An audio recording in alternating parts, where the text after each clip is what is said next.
कलयामि कलिध्वंसं कविं लोकदिवाकरं यस्य गोभिप्रकाशाभिराविद्यं निहतं तमः वाळिपरकालन् वाळिकलिकन्ये वाळिकुरयलूर् वाळ्वेन्दन् वाழியரோ மாயோனை வாழ்வலியால் மந்திரங்கொள் மங்கையர்கோன் தூயோன் சுடர் மானவேல் நெஞ்சுக்கிருள் கடிதீபம் அடங்கா நெடும் பிறவி நஞ்சுக்கு நல்லவமுதம் தமிழ நன்னூல் துறைகள் அஞ்சுக்கிலக்கியம் ஆரணசாரம் பரசமய பஞ்சு கனலின் பொறி பரகாலன் பனுவல்களே எங்கள் கதியே இராமானுசமுனியே சங்கை கெடுத்தாண்ட தவராசா பொங்கு புகழ் மங்கையர்கோ நீந்த மறையாயிரமனைத்தும் தங்கு மனம் நீ எனக்கு தா. கலயாமி கலித்வம்சம் கவிம் லோகதிவாகரம் யஸ்ய கோபிப் பிரகாஷாபிஹி ஆவித்யம் நிஹதம் தமஹ வாழி பரகாலன் வாழி கலிகன்னி வாழி குறையலூர் வாழ்வேந்தன் வாழியரோ மாயோனை வாழ்வலியால் மந்திரங்கொள் மங்கையருகோன் தூயோன் சுடர்மானவேல் நெஞ்சுக்கிருள்கடி தீபம் அடங்கா நெடும்பிறவி நஞ்சுக்கு நல்லமமுதம் தமிழ் நன்னூல் துறைகள் அஞ்சுக்கிலக்கியம் ஆரணசாரம் பரசமய பஞ்சு கனலின் பொறி பலகாலன் பனுவல்களே எங்கள் கதியே ராமானுஜமுனியே சங்ககெடுத்தாண்ட தவராசா பொங்கு புகழ் மங்கையருகோ நீந்த மறையாயிரம் அனைத்தும் தங்குமனம் நீ எனக்குத்தா. ஸ்ரீமத் வேதமார்க்க பிரதிஷ்டாபனாச்சாரிய உபய வேதாந்தாச்சாரியராய் பரமஹம்ச பரிவிராஜகாச்சாரியராய் எழுந்துருளி இருக்கும் ஸ்ரீ யதுகிரி யதிராஜ நாராயண ராமானுஜ ஜீயர் சுவாமியின் திருவடித் தாமரைகளில் அடியேனுடைய தண்டவத் பிரணாமங்களை முதற்கண் தெரிவித்துக் கொள்ளுகிறேன். சுவாமியினுடைய திவ்ய அனுகிரகத்தாலே திவ்ய பிரபந்த தாரா என்கிற இந்த நிகழ்ச்சியின் மூலம் ஆழ்வார்கள் நமக்காக அருளிச் செய்த தமிழ் பாசுரங்களான திவ்ய பிரபந்தங்களை நாம் தினமும் அனுபவித்து கொண்டு வருகிறோம். அதிலும் தற்போது நாம் அனுபவித்து வருவது ஆழ்வார்களிலே கடைசி ஆழ்வாரான கலியன் திருமங்கை ஆழ்வார் அவர் அருளிச் செய்த பெரிய பிரபந்தம் பெரிய திருமொழி என்று வழங்கப்படுவது 1084 பாசுரங்களை கொண்ட உயர்ந்த ஒரு பிரபந்தம் அருளிச் செயல். அந்த பெரிய திருமொழியினுடைய 11ஆம் பத்து 3வது திருமொழி. அந்த திருமொழியின் அர்த்தத்தை விண்ணப்பிக்க வேண்டும் என்று அடியேனுக்கு சுவாமி இட்டுள்ள ஆணை. அதன்படிக்கு அடியேன் அறிந்த மட்டில் ஆழ்வார் இந்த 10 பாசுரங்களாலே என்ன கூறுகிறார் என்பதை விளக்கலாம் என்று விழைகிறேன். திருமங்கை ஆழ்வார் பகவானிடத்தில் திருமந்திரத்தையும் அதன் அர்த்தத்தையும் பெற்று தான் பகவானுக்கு தொண்டன் என்று புரிந்து கொண்டு அவனை பற்றி பாட வேண்டும், அவனை ஒவ்வொரு திவ்யதேசத்திலும் சென்று சேவிக்க வேண்டும் என்கிற ஆசையோடு எத்தனையோ பிரபந்தங்களை இயற்றினார். அதிலே முதல் பிரபந்தம் இந்த பெரிய திருமொழி என்கிற பிரபந்தம். அதில் தற்போது நாம் 11ஆம் பத்தினுடைய 3ஆம் திருமொழி மன்னிலங்கு என்று தொடங்கக்கூடிய திருமொழியை அனுபவிக்க வேண்டும். முதலில் இந்த திருமொழி ஏன் எழுகிறது, இதற்கு முன்னிருந்த பாசுரங்களுக்கும் இதற்கும் என்ன தொடர்பு என்று பார்த்தால் 11ஆம் பத்து முதல் திருமொழி. அந்த திருமொழியிலே ஆழ்வார் பகவான் தன்னை வந்து ஏற்றுக்கொள்ள வேண்டும், தன்னை வந்து அடைய வேண்டும் என்று ஆசைப்பட்டார். குன்றம் ஒன்றெடுத்து என்று தொடங்கி 10 பாசுரங்களாலே பகவான் என்னை அடைவதற்கு முயற்சி செய்ய வேண்டும், அவனுடைய முயற்சியால் அடையப்பட வேண்டிய உயர்ந்த பொருள்தான் நான் என்கிற எண்ணத்தோடு ஆழ்வார் இருந்தார். ஆனால் பகவான் வந்து முகம் காட்டவில்லை, ஆழ்வாரை ஏற்கவில்லை. அதனால் தன்னை சுத்தி இருக்கக்கூடிய என்னென்ன பொருள்கள் எல்லாம் தன்னை பாதிக்கின்றனவோ, நல்ல தென்றல் காற்று மற்றும் உண்டான பறவைகள் முதலானவை, இவையெல்லாம் தன்னை எப்படி பாதிக்கின்றன என்பதை 10 பாசுரங்களாலே மிகவும் நோவுபட்டு வருந்தி ஆழ்வார் பாடினார். இது 11ஆம் பத்து முதல் திருமொழியிலே நடந்தது. அதற்கடுத்து 11ஆம் பத்து 2ஆம் திருமொழியிலே, இனி இதை போல நாம காத்து கொண்டிருந்து எந்த பிரயோஜனமும் இல்லை, நம்மை அவன் வந்து அடைய வேண்டும் என்று எதிர்பார்த்தது நடக்காமல் போயிற்று, அதனால் இனி நாம் முயற்சித்து அவனை சென்று அடையலாம் என்று திருமங்கையாழ்வார் முடிவெடுக்கிறார். பொதுவாக ஒரு சரணாகதன் பகவானையே உபாயமாக பற்றினவன் தன்னை ரட்சித்துக் கொள்வதற்கு தான் முயற்சி எடுக்கவே கூடாது. ஸ்வரக்ஷணே ஸ்வான்வயம் ஒழிகை என்று தெரிவிப்பார்கள். ஸ்வரக்ஷணம், தன்னை ரட்சித்துக் கொள்வதில், ஸ்வ அன்வயம், தனக்கு ஒரு பங்கு இருக்கவே கூடாது. நேற்று வரை நானே என்னை ரட்சித்துக் கொள்ளலாம் என்கிற எண்ணத்திலே இருந்தவன் அது முடியாது என்று புரிந்து கொண்டு, பரமாத்மாதான் எனக்கு சுவாமி, அவருக்கு நான் சொத்து, அவர்தான் என்னை ரட்சிக்க வேண்டுமே தவிர நான் போய் அவரை அடைய வேண்டும் என்று என்னை ரட்சித்துக் கொள்ள முயற்சி எடுக்கக்கூடாது என்று புரிந்து கொண்டவன் தான் சரணாகதன் என்று சொல்லப்படுகிறான். ஆனால் ஆழ்வாருக்கு பகவானிடத்தில் இருக்கக்கூடிய ஆசை மிகவும் அதிகமாக இருக்கிறபடியால் அவன் வந்து நம்மை கை கொள்ளும் வரை நம்மால் காத்திருக்க முடியாது, அதனால் நாம் சென்று அவனை பற்றிவிடலாம் என்று ஆழ்வார் எண்ணுகிறார். அந்த பாசுரங்களை எல்லாம் நேற்றைய தினம் அனுபவித்திருப்பீர்கள். அதில் ஒரு பாசுரம் 11ஆம் பத்து 2ஆம் திருமொழியிலே 9வது பாசுரத்தில் தெரிவிக்கிறார். காமன் கணைக்கோர் இலக்கமாய் நலத்தின் மிகு பூமரு கோல நம் பெண்மை சிந்தித்து இராது போய், நம்முடைய பெண்மையை சிந்தித்து கொண்டு, ஐயோ நான் பெண்ணாயிற்றே, நான் மேல் விழுந்து ஒரு கணவனை அடையணும்னு ஆசைப்படக்கூடாது, ஒரு ஆணை அடைய ஆசைப்படக்கூடாது. அப்ப நம்முடைய பெண்மையை சிந்தித்து கொண்டிருந்தால் நான் வீட்டிலேயே காத்திருக்க வேண்டும், பகவான் என்னைக்கு வந்து என்னை ஏற்றுக்கொள்ளுகிறாரோ அன்றைக்கு வருவார் என்று காத்திருக்கணும். சீதை அப்படித்தானே செய்தாள். தத்தஸ்ய சதிருஷம் பவேத் என்று சீதையினுடைய வாக்கியம். பகவானுடைய பண்புக்கு சரியாக எது இருக்கும் என்றால், அவர் வந்து என்னை ரட்சிக்க வேண்டும். நான் அசோகவனத்திலிருந்து என்னையே ரட்சித்து கொண்டு ராமனிடத்திலே போவதற்கு சக்தி சீதைக்கு உண்டு. ஆனால் அந்த சக்தியை பயன்படுத்தாமல் பகவான் வந்து ராமன் இலங்கையை அழித்து ராவணனை கொன்று என்னை மீட்டு செல்ல வேண்டும். அதுதான் அவனுடைய பெருமை. ரக்ஷகத்துவம், காப்பாளன் என்று பகவான் பெயர் வைத்திருக்கிறாரோ இல்லையோ, அந்த பெயர் தங்க வேண்டும் என்றால் நான் என்னை ரட்சித்துக் கொள்ள முயலக்கூடாது. இது சீதையினுடைய நிலை. அதே பெண் நிலைமைதானே இந்த திருமங்கையாழ்வாருக்கும். ஒவ்வொரு ஜீவாத்மாவுக்கும் அதே நிலைதான். ஆணாக பிறந்தோமா பெண்ணாக பிறந்தோமா என்பது முக்கியமே கிடையாது. ஜீவாத்மாக்கள் அனைவருமே பகவானுக்கு பரதந்திரர்கள், பகவானுக்கு அடிபணிந்தவர்கள். அப்ப நாமே நம்மை ரட்சித்துக் கொள்வதில் முயற்சி எடுக்கக்கூடாது.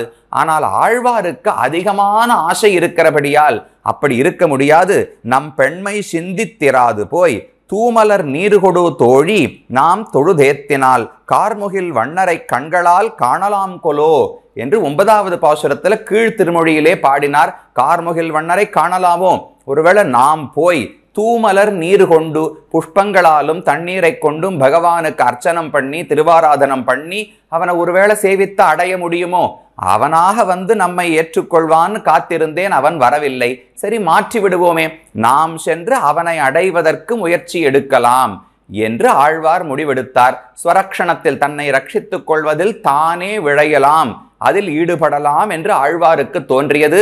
அது 11ஆம் பத்து 2வது திருமொழியிலே. இப்ப 3ஆம் திருமொழி வருகிறது. இந்த திருமொழிக்கு இடையிலே 2ஆம் திருமொழியில பகவான் இடத்தில் நாம காத்திருக்க முடியாது, நாம் அவனை போய் அடைவோம்னு ஆழ்வார் எப்போது முடிவெடுத்தாரோ அந்த முடிவை பார்த்து பகவான் பயந்தே போனாராம். இதை மட்டும் அவரால் பொறுத்து கொள்ளவே முடியாது. தான் ரக்ஷகன், காப்பாளன். யாருக்கு என்ன துன்பம் என்றாலும் தான் போய் ரட்சிக்க வேண்டும் என்பது பகவானுக்கு இருக்கக்கூடிய ஒரு பெருமை, கர்வம். அந்த கர்வத்துக்கு ஒரு ஹானி வந்து விடுமோ இல்லையோ? ஆழ்வார் தானாக முயற்சித்து பகவானை சென்று அடைந்தார். ஆண்டாளுடைய பாசுரம், தேவாதி தேவனை சென்று நாம் சேவித்தால் ஆவாவென்று ஆராய்ந்து அருளேலோர் எம்பாவாய்னு பாடுகிறாளோ இல்லையோ? இங்கிருந்து ஆய்ப்பாடியிலிருந்து மதுரைக்கு போய் கண்ணனை விழுந்து வணங்கி கைகூப்பினோம் என்றால் கண்ணன் ஐயோ ஐயோன்னு ரொம்ப வருத்தப்படுவாராம். ஏன் வருத்தப்படணும்? யாராவது வந்து காலில் விழுந்து சேவித்தால் ஆனந்தம் தானே பட வேண்டும் என்றால் அவர்கள் வரும்படிக்கு கண்ணன் ஆக்கிவிட்டாரோ இல்லையோ.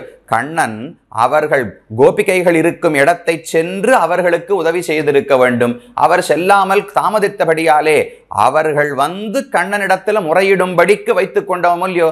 அதை நினைத்து கண்ணன் ரொம்ப வருத்தப்படுவாராம். அதை போல இங்கும் பகவான் ஆழ்வார் தன்னை ரட்சித்துக் கொள்வதில் தானே முயற்சி செய்ய ஈடுபடுகிறார் என்று தெரிந்தவுடனே பயந்து போய் நேரடியாக வந்து ஆழ்வாருக்கு முகம் காட்டினார். ஆழ்வாரோடு கலந்தார். கலந்து விட்டு அவரிடத்துல 2 வார்த்தைகள் சொன்னாராம். நீர் செய்வது நியாயமாகவே எனக்கு படவில்லை. கொஞ்சம் காலம் தாமதித்ததற்காகவா இப்பேற்பட்ட முடிவு? பரதன் 14 ஆண்டுகளுக்குள் ராமன் காட்டு வாசத்தை முடித்து கொண்டு வர வேண்டும்னு சொல்லி இருந்தான். வராவிட்டால் என்ன ஆகும்? 15வது ஆண்டு முதல் நாள் காலை ராமனை காணாவிட்டால் தீக்குளித்து விடுவேன், நெருப்பிலே குதித்து உயிரை விட்டு விடுவேன்னு பரதன் பிரதிஜை செய்தார். எவ்வளவு கடுமையானது! கொஞ்சம் வர வழியில பிரயாணத்துல ஒரு அரை நாள் முன்னாடி பின்னாடி ஆகாதா? அப்படியே கெடு விதிக்கிறார்கள் என்றால் அவ்வளவு ஆசை பகவானை அடைய வேண்டும் என்பதற்காக. அதே போல திருமங்கை ஆழ்வாருக்கும் ஆசை. கண்ணன் கொஞ்சம் தாமதம் செய்து விட்டார்.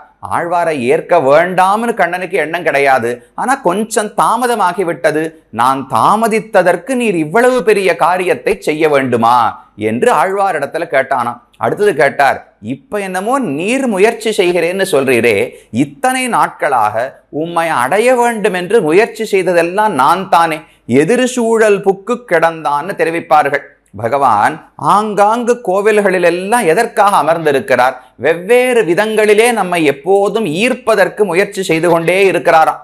நாம எந்த திசைக்கு போனாலும் அங்க எதிர்த்தாப்புல நின்று கொண்டு நம்மை எப்படியாவது கவர வேண்டும், நம்மையும் பக்தனாக ஆக்க வேண்டும் என்று பகவான் முயல்கிறார். அதையெல்லாம் இப்ப நினைவுபடுத்துகிறார்.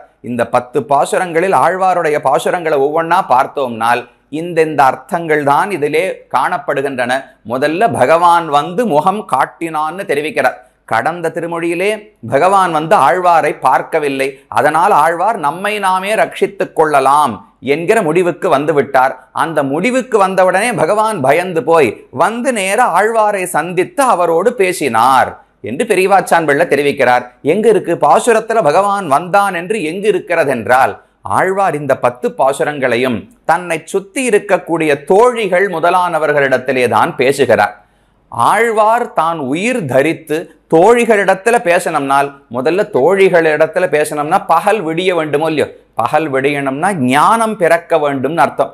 ஆழ்வாரை பொறுத்தவரை கண்ணன் வராத வரை அவரால் எழுந்திருக்கவே முடியாது.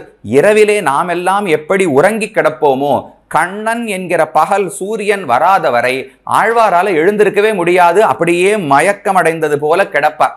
ஆனா இந்த 10 பாசுரங்களிலும் எப்ப தோழிகளை பார்த்து பாடுகிறாளோ அப்ப விடிந்திருக்க வேண்டும், பகல் வந்திருக்க வேண்டும். ஆழ்வாரை பொறுத்தவரை பகல் என்பது இந்த சூரியன் உதிப்பதால் வருவதல்ல.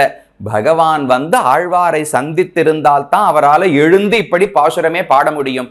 அதனாலே பகவான் வந்து முகம் காட்டினான் என்று பெரியவாச்சான் பிள்ளை அவதாரிகையிலே தெரிவிக்கிறார். அப்ப கடந்த பாசுரத்திலே நான் என்னை ரட்சித்துக் கொள்வேன் என்கிற முடிவை எடுத்தார்.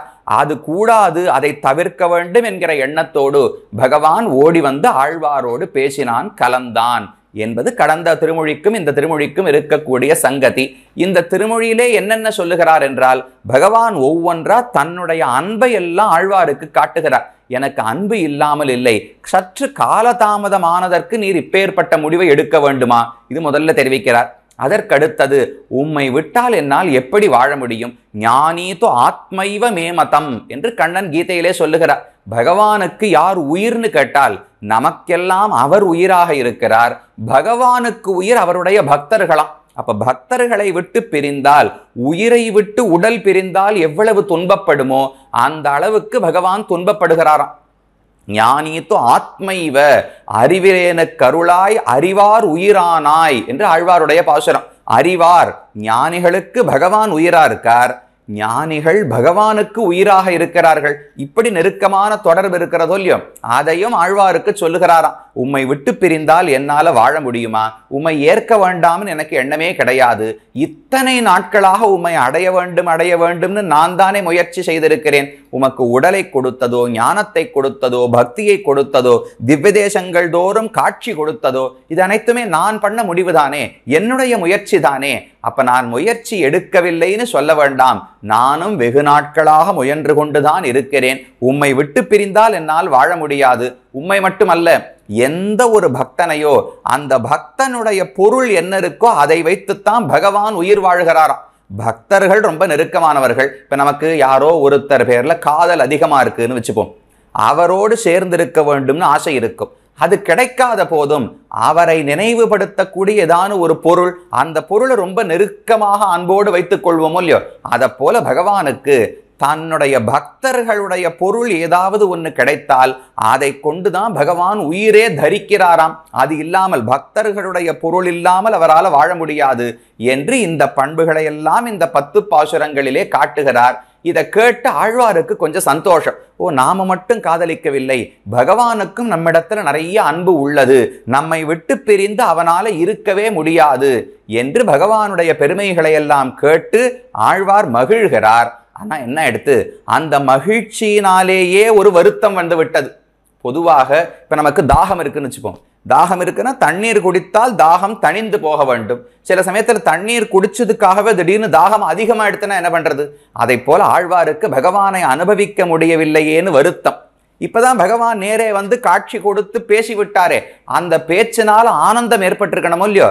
ஆனா ஆழ்வாருக்கு அந்த பகவானை அனுபவித்த அனுபவத்தாலே மேலும் ஆசை அதிகமாக ஆகி அது கிடைக்கவில்லையேன்னு வருத்தப்பட தொடங்குகிறார். இந்த 10 பாசுரங்களுக்குள்ள இத்தனை மாற்றங்களையும் பார்க்கலாம். முதல்ல பாடும்போது கீழ்த்திருமொழியிலே நான் என்னை ரட்சித்துக் கொள்ள போகிறேன்னு பாடினார். இப்ப பகவான் வந்து அப்படியெல்லாம் பண்ணக்கூடாது, தாமதம் செய்ததற்கு இப்பேற்பட்ட முடிவை எடுக்க வேண்டுமா என்று பகவான் பேசி, உம்மை விட்டு பிரிந்தால் என்னால் இருக்க முடியாது, உம்முடைய திரவியம் இருந்தா, பக்தனோடு சம்பந்தப்பட்ட ஏதோ ஒரு பொருள், அவன் பயன்படுத்தின ஒரு கண்ணாடியாக இருக்கலாம், அவன் பயன்படுத்தின சீப்பா இருக்கலாம், பந்தா இருக்கலாம், ஏதோ ஒன்று, பக்தர்களுடைய பொருள் தான் எனக்கு மிகவும் விருப்பமானது என்றெல்லாம் தன்னுடைய நிலைகளை பகவான் காட்டுகிறார். அதை கேட்டு ஆழ்வார் ஆனந்தமா பாசுரம் பாடுறார். உடனே அந்த அனுபவத்தினாலே இன்னும் அனுபவம் ஏற்பட வேண்டும்னு ஆசைப்பட்டு அது கிடைக்காமையாலே வருத்தத்தோடு பாசுரம் பாடுகிறார். கடைசியில இந்த 10 பாசுரம் முடியறச்சே ஓரளவு தன்னை தேற்றிக் கொண்டு திருப்தி அடைந்து விடுகிறார். என்னதான் நித்தியமான அனுபவம், வைகுந்தத்துக்கு போய் அல்லது இந்த உலகத்திலேயோ பகவானை விட்டு பிரியாமல் அனுபவிக்கும் பாக்கியம் நமக்கு இன்னும் கிடைக்கவில்லை.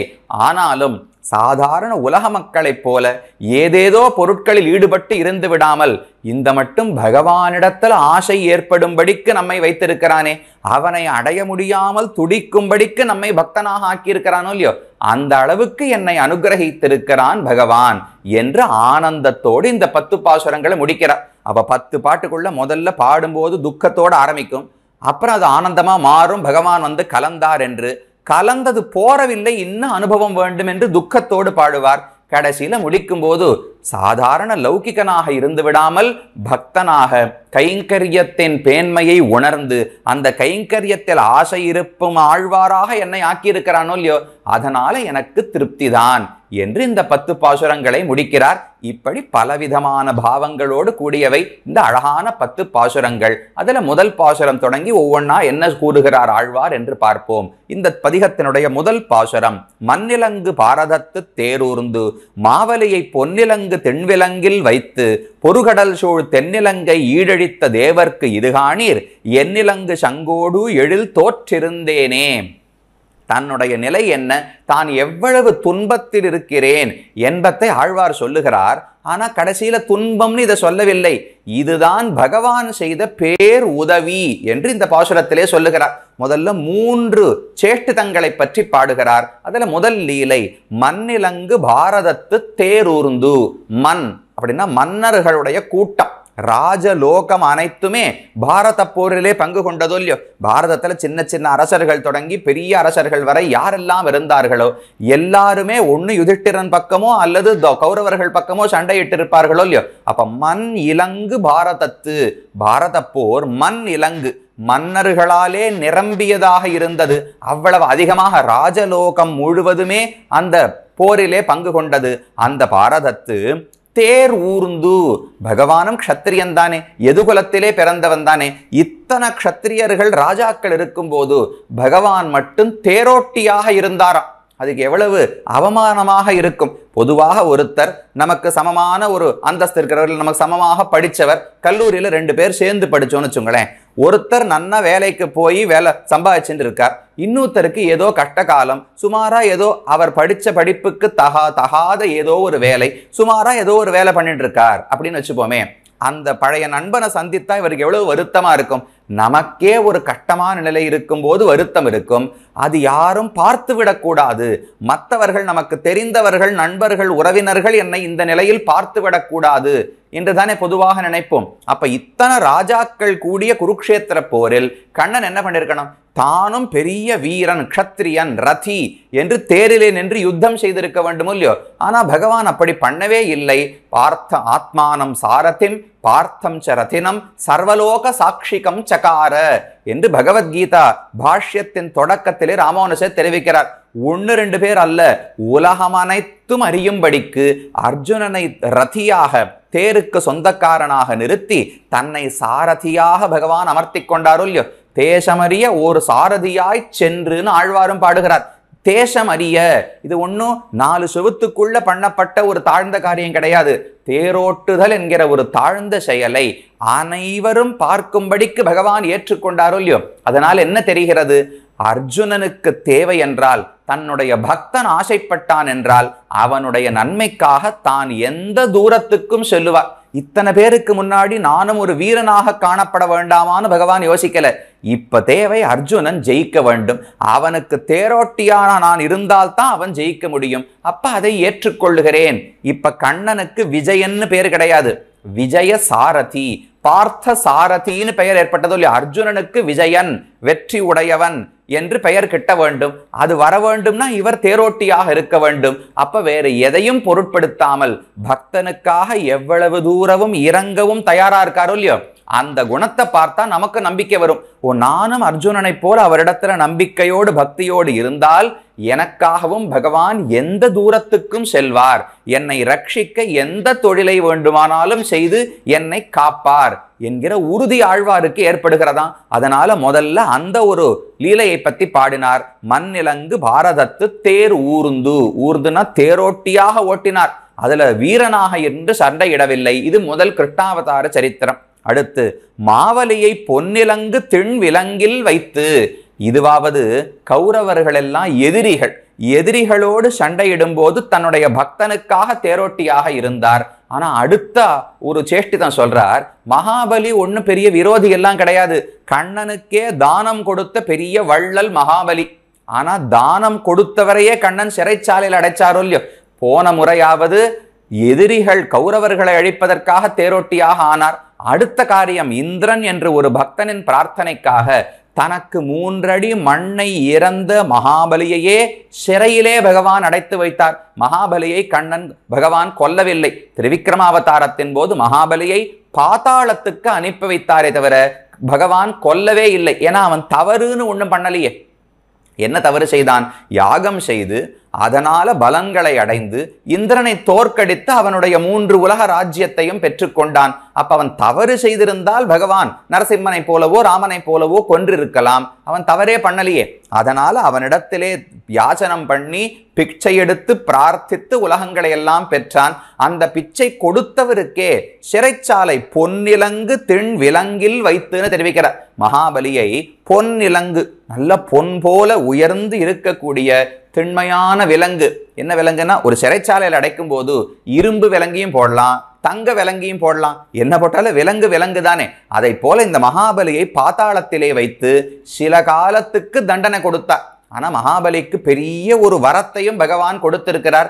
இப்ப வைவஸ்வத மன்வந்தரம் நடக்கிறதே. இந்த மன்வந்தரம் முடிந்து அடுத்த மன்வந்தரம் வரும்போது அந்த மகாபலிதான் இந்திரன் என்கிற பதவியை அடைய போகிறாராம். அது பிற்காலத்தில் வரும். இப்போதைக்கு நீ பாதாளத்திலே ஆட்சி செய்து கொண்டு இரு என்று அவனுடைய ராஜ்யத்தை பறிச்சுட்டாரோ இல்லையோ. இப்போது அவனை ஏமாற்றி ராஜ்யத்தை திரிவிக்ரமன் பறித்து விட்டார். அதுக்கு பிராயச்சித்தமாக உனக்கு இந்திர பதவி என்கிற ராஜ்யத்தை அடுத்த மன்வந்தரத்திலே கொடுக்கிறேன் என்று சொல்லிவிட்டார். ஆனா என்ன பண்ணாலும் பொன்னிலங்கு தென் விலங்கு தானே, அவருக்கு இடப்பட்டது விலங்குதான். சிறையில் தான் பகவான் மகாபலியை வைத்திருக்கிறார். யாருக்காக? இந்திரன் என்கிற ஒரு பக்தன் பிரார்த்தித்ததற்காக மாவலியை பொன்னிலங்கு தென் விலங்கில் வைத்து என்று தெரிவித்தார். அதுக்கு மேலே புரு கடல் சூழ் தென்னிலங்கை ஈழழித்து அழித்த தேவர்க்கு, பெரிய அலைகளோடு கூடின கடல், அந்த கடலாலே சூழப்பட்ட இலங்கை. ஏன் இப்படி சொல்றாருன்னா, அப்போ அதை தாக்குவது ரொம்ப கடினமானதோ இல்லையோ. எப்பவுமே ஒரு பெரிய மாளிகை, ஒரு ராஜாவினுடைய அரண்மனை இருக்குன்னா அதை சொல்லி துர்க்கங்கள்னு ஏற்படுத்துவா. நிறைய காடுகள் ஏற்படுத்தலாம், இல்ல நாம கீழே ஒரு தண்ணீர் தோண்டி வைத்து அதிலே விஷ ஜந்துக்கள் இல்ல பெரிய பிராணிகள் மிருகங்களை எல்லாம் போட்டு எல்லாரும் உள்ள தாண்டி வர முடியாதபடி அகழின்னு சொல்றோமோ இல்லையோ, அதை போல கட்டுவது போலே இப்ப சமுத்திரமே ஒரு அரணாக அகழியை போல் இருக்கிறது லங்கைக்கு. அப்ப யாருமே உள்ளே புகுந்து அதை அழிக்கவே முடியாது என்கிற அளவுக்கு உயர்ந்த லங்கை, பொருகடல் சூழ் தென்னிலங்கை ஈடழித்து, அந்த லங்கையை முழுவதையும் அழித்தவன் ராமன் ஒருவன் தானே. அப்ப முதல் சேஷ்டிதம் பகவான் தான் மண்ணிலங்கு பாரதத்து தேரூர்ந்து கிருஷ்ணாவதாரத்திலே தேரோட்டினான் தன்னுடைய பக்தர்களின் நன்மைக்காக. இரண்டாவது அவதாரம் மகாபலியை விலங்கிட்டு தானும் சிறைச்சாலையில் வைப்பது போல பாதாளத்திலே வைத்தான் தன் பக்தனான இந்திரன் பிரார்த்தனைக்காக. மூணாவது தேவர்களின் பிரார்த்தனைக்காக யாராலும் அழிக்க முடியாத இலங்கையை தான் சென்று அழித்து காட்டினாரோ இல்லையோ. இந்த மூன்று சேஷ்டிதங்களையும் பார்த்தார் ஆழ்வார். தென்னிலங்கை ஈழழித்த தேவர்க்கு, அப்படிப்பட்ட தேவன், தேவன்னு சொன்னாலே ஒளி பொருந்தியவர்னு அர்த்தம். திவு தீப்தவுன்னு தெரிவிப்பார்கள், நல்ல ஒளி பொருந்தியவர். ஏன் இலங்கையை அழித்த ஒளி பொருந்தியவர்னு சொன்னா என்ன அர்த்தம்னால், இலங்கையை அழித்த பிறகுதானே சீதையை பகவான் திரும்பவும் பெற்றார். சீதையோடு சேர்ந்தால்தான் பகவானுக்கு ஒளி பெருகுமா. அப்பிரமேயம் ஹி தத்தேஜா எஸ்யசா ஜனகாத்மஜா என்று மாரீச்சன் சொல்லுகிறார். ராமன் பிரம்மச்சாரியாக இருக்கும் போதே ரொம்ப ஒளியோடு தேஜஸோடு இருப்பார், யாருமே அவரை ஜெயிக்க முடியாது. இப்ப சீதையை வேற மணந்து கொண்டு விட்டாரா, அவனை யாருமே நெருங்க முடியாது என்று மாரீச்சனுடைய வார்த்தை. அப்படிப்பட்ட தேவர்க்கு, இலங்கையை அழித்து சீதையை மீட்டு தான் ஒளி பிரகாசத்தோடு விளங்கினாரே அந்த தேவர்க்கு என் இலங்கு சங்கொடு, என்னுடைய இலங்கு நல்லா பிரகாசிக்கக்கூடிய சங்கு. சங்குனா வளையல்னு அர்த்தம். ஆழ்வாருடைய வளையல்களும் எழில் தோற்றி இருந்தேனே, ஆழ்வாருடைய திருமேனியில அழகான நிறம் இருக்குமோ இல்லையோ, அந்த என்னுடைய வளையல்களையும் என்னுடைய நிறத்தையும் உடல் நிறத்தையும் அந்த பகவானுக்கு நான் தோற்றுவிட்டேன். ஒன்று பாரத போரிலே தேரோட்டினது, அடுத்தது மகாபலியை சிறையிலே அடைத்தது, மூணாவது ராமனாக இலங்கையை அழித்தது. இதையெல்லாம் இந்த சேஷ்டிதங்களை எல்லாம் பார்த்தவுடனே, ஓ இவரை தவிர வேறு யார் என்னை ரட்சிக்க முடியும், இவருக்கே நான் உரியவள் என்று அவரிடத்தில் ஆசை கொண்டு என்னுடைய வளையல்களையும் இழந்து விட்டேன். அப்படின்னா அவரை விட்டு பிரிந்து வருத்தப்படுகிறேன் அர்த்தம். வளைகள் களைகின்றன சொன்னால், ஒரு காதலனை விட்டு காதலியோ கணவனை விட்டு மனைவியோ பிரிந்தால் உடம்பு இழைத்து போயிடும். இழைத்து போனா வளையெல்லாம் கையில நிற்காது, கடகடகடன் கீழ் விழுந்துருமோ இல்லையோ. மேலும் கணவனோடு சேர்ந்து இருக்கும் போது எல்லா அலங்காரம் எல்லாம் பண்ணிக்கணும்னு பெண்ணுக்கு ஆசை இருக்கும். தனிமையில் இருக்கும்போது சீதை அசோகவனத்தை தான் அலங்காரம் பண்ணிட்டாளன்னு எதுவுமே வேண்டாம் என்று எழுந்தாள். அப்ப சங்கை இழந்தேன், என்னுடைய வளையலை இழந்தேன்னு சொன்னால் அவனை விட்டு அவ்வளவு வருத்தப்படுகிறேன் அர்த்தம். வெறும வெளி வளையல் இழந்தது மட்டுமல்ல, என்னுடைய திருமேனி நிறத்தையும் நான் இழந்து விட்டேன். எவ்வளவு தூரம் உள்ளே காதல் இருந்திருந்தால் ஒருத்தரை பிரிந்த உடனே நாம அழுவது போல நடிப்பது வேறு, உடலிலேயே மாறுபாடு ஏற்படும். அவரை விட்டு பிரிந்தால் உடலே மெலிந்து போய் பசலை நோய் வந்தது போல வெளுத்து போய் நிறம் மாறி போகும் என்றால், அந்த அளவுக்கு ஆழ்வார் பகவானிடத்திலே காதல் கொண்டார், அன்பு வைத்தார் என்று பொருள். அப்ப இப்படி எண்ணிலங்கு சங்கோடு எழில் தோற்றிருந்தேனே இது காணீர் என்று ஆழ்வார் சொல்லுகிறார். தன்னுடைய தோழிகளை பார்த்து, தோழிமார்களே நான் இப்படி பகவானுக்கு ஆட்பட்டு என்னுடைய வளையல்களையும் நிறத்தையும் இழந்திருக்கிறேனே, இதுதான் இது காணீர்னு சொன்னா இதை பாருங்கோ, இதுதான் என்று ஆழ்வார் தெரிவிக்கிறார்.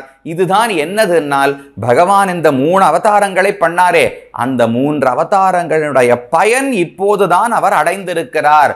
அவர் இந்த அவதாரங்களை எல்லாம் பண்ணது எதற்கு? இதை போல ஒரு பக்தன் என்னை விட்டு பிரிந்து துன்பப்படும்படிக்கு அன்போடு ஒரு பக்தன் ஏற்பட வேண்டும்னு தானே பகவான் ஆசைப்படுகிறார். தன்னுடைய எல்லா சேஷ்டிதங்களுமே யாரோ ராவணனை அழிப்பதற்காகவோ மகாபலியை அழிப்பதற்காகவோ அல்ல. இந்த கதையை பார்த்தவுடனே நம் மனதில் பக்தி ஏற்பட வேண்டும். ஓ, ஒரு இந்திரனுக்காக இவ்வளவு தாழ வந்து பிச்சை எடுத்தாரா, ஒரு அர்ஜுனனுக்காக தேரோட்டினாரா, அப்ப எனக்காகவும் என்னதான் செய்ய மாட்டார், இவர்தான் எனக்கு உரியவர் என்கிற எண்ணம் பக்தி நமக்கு பிறக்கணும் இல்லையோ. இப்ப ஆழ்வார் சொல்லுகிறார், இத்தனை அவதாரங்கள் பகவான் செய்து அப்போதெல்லாம் பயன் அடையவில்லை, நான் இப்போது வளையல்களையும் என்னுடைய நிறத்தையும் இழந்தேனே, இது காணீர், இதுதான் பகவானுடைய பயனே, அவர் அவதாரத்தின் பயனை இப்போதுதான் அடைந்திருக்கிறார்னு தெரிவிக்கிறார். பிள்ளை உலகாரியன் முமுக்ஷுப்படியில தெரிவிக்கிறார், ஸ்வீகாரந்தானும் அவனாலே வந்தது, சிருஷ்டி அவதாராதி முகத்தாலே பண்ணின கிருஷி பலன் என்று தெரிவிக்கிறார். பகவானிடத்துல நாம சரணாகதி பண்ணுகிறோம், நீயே எனக்கு உபாயம் என்று ஸ்வீகாரம் ஏற்றுக்கொள்ளுகிறோம் இல்லையோ. நான் இனிமேல் என்னை ரட்சித்துக் கொள்ள மாட்டேன், நீயே எனக்கு ரக்ஷகன் என்று உபாயம் என்று ஏற்றுக்கொள்ளுகிறோமே, அந்த ஏற்றுக்கொள்ளுதல் என்பது நான் தானே செய்தேன், அது என்னுடைய முயற்சி தானேன்னு கேள்வி வரும். அதுக்கு தெரிவிக்கிறார், அது ஒன்றும் உன்னுடைய முயற்சி கிடையாது, அதுவும் அவனாலே வந்தது, நீ அவனை ஏற்றுக்கொள்ளும்படிக்கு உன்னை ஆக்கினதும் பகவான் தான். எப்ப ஆக்கினார்? இப்போ ஒண்ணு என் பக்கத்துல வரலையே என்னால், இப்போதல்ல, இந்த உலகத்தை சிருஷ்டித்தது தொடங்கி உபதேசங்கள் செய்ததிலிருந்து, வேதத்தை கொடுத்ததிலிருந்து, ரிஷிகள் மூலம் ஆழ்வார்கள் மூலம் ஸ்மிருதிகளையும் அருளிச் செயல்களையும் கொடுத்ததிலிருந்து, திரும்ப திரும்ப உலகத்தில் ராமன் கிருஷ்ணன் வராகன் என்று பிறந்து பிறந்து இத்தனை காரியங்களையும் பகவான் எதற்கு செய்தார்னால், ஏதோ ஒரு ஜீவாத்மா இதை பார்த்து மனது மாறி பகவானை உபாயமாக ஏற்று சரணாகதி செய்ய வேண்டும் என்பதற்காக. அப்ப சரணாகதி நான் செய்கிறேன், அதற்கு பிறகு அவர் எனக்கு உதவி மோட்சம் அளிக்கிறார் நினைக்க கூடாது. நான் சரணாகதி செய்யும்படிக்கு என்னை ஆக்கினதே அவர்தான். அவர் இத்தனை ஆண்டுகளாக செய்த முயற்சி தான் இப்போது பலித்திருக்கிறது, அதைத்தான் இது காணீர் என்று ஆழ்வார் முதல் பாசுரத்தாலே தெரிவித்தார். ஆக இப்படி பகவானை விட்டு பிரிந்து நான் இவ்வளவு நோவுபடுகிறேனே, இந்த நோவுபடுவது துன்பப்படுவதுதான் பகவானுடைய செயல்களின் பயன். அவர் இத்தனை அவதாரங்களை செய்தது இவ்வளவு நாளா பலிக்காமல் போயிற்று. எப்ப நான் இப்படி அன்புடையவனாக பக்தியுடையவனாக ஆனேனோ அப்போது பகவானுடைய செயல்கள் எல்லாம் பலித்து விட்டன, இது காணீர், இதுதான் அவன் செயல்களின் பயன் என்று தெரிவித்தார். அதற்கடுத்தது இவர்தான் தன்னுடைய முயற்சியில் ஈடுபட போகிறேன்னு கடந்த திருமொழியில பாடினாரோ இல்லையோ, அதை பார்த்து பயந்து தானே இங்க ஓடி வந்தார். ஆழ்வார் மெதுவா பகவானுடைய நாமங்களை எல்லாம் பாடத் தொடங்கினாராம். பகவான் பயந்து போய், ஓ கீழியே நான் ஏதானு தூமலர் நீரு கொண்டு தொழுதேத்தி நான் மலர்களை சமர்ப்பிக்கிறேன், அவனை தொழுகிறேன், கைகூப்ப போகிறேன், அவனை பாடப் போகிறேன் என்றெல்லாம் கீழே பாடினாரே, ஒருவேளை அதை போல மோட்சத்துக்கான வழியாக நாம சங்கீர்த்தனம் பண்ணுகிறாரோன்னு பகவான் பயந்து போயிட்டார். ஆழ்வார் திருநாமங்களை பாடத் தொடங்கினார். பகவான் பயந்து போய் இதையும் ஒரு உபாயமாக செய்கிறாரோ, இதன் மூலம் என்னை அடையலாம்னு முயற்சிக்கிறாரோ என்று நினைத்து கொண்டு ஓடி வந்து ஆழ்வார் வாயம் மூடினாராம். வாய் புதைத்தானாம் பகவான். எதற்கு வாய் புதைக்கிறாய், நீ பயப்பட வேண்டாம், நான் ஒண்ணு இதை உன்னை அடைவதற்கான முயற்சியாக செய்யவில்லை, எனக்கு இந்த பாசுரங்கள் பெயர்களை பாடுவதே இனிமையாக இருக்கிறது, அதனால் பாடுகிறேன் என்று பகவானுக்கு பயப்பட வேண்டாம். நாம அவனுக்கு மாசுச்சகான்னு சொல்லலாமா? பகவான் நமக்கு மோக்ஷயிஷ்யாமி மாசுச்சகா, என்னை சரணமாக பற்றினால் உன்னை எல்லா பாபங்களிலிருந்தும் விடுவிக்கிறேன், கவலைப்படாதேன்னு அவர் நமக்கு கவலைப்படாதேன்னு சொல்றாரோ இல்லையோ, அதை போல இப்ப ஆழ்வார் பகவானுக்கு கவலைப்படாதேன்னு சொல்லுகிறார். நான் என்னை ரட்சித்துக் கொள்ள முயலவில்லை, எப்ப நீ வந்து விட்டாயோ உன்னுடைய அன்பையும் எனக்கு உன்னுடைய முயற்சிகள் எல்லாம் இப்ப இத்தனை நாளா பண்ணது என்ன, கிழிய அவதாரிகளை சொன்னாரோ இல்லையோ, எதிர் சூழல் புக்கு இருந்தது, ராமனாக பிறந்து சீதையை மீட்டதோ, ராவணனாக பிறந்து திரிவிக்ரமனிடத்திலே பிச்சை எடுத்து உலகங்களை பெற்று இந்திரனிடத்திலே கொடுத்ததோ, கண்ணனாக பிறந்து பாரத போரை நடத்தினதோ, எல்லாம் பாண்டவர்களுக்காக இந்திரர்களுக்காக அல்ல, எல்லாம் நமக்காக.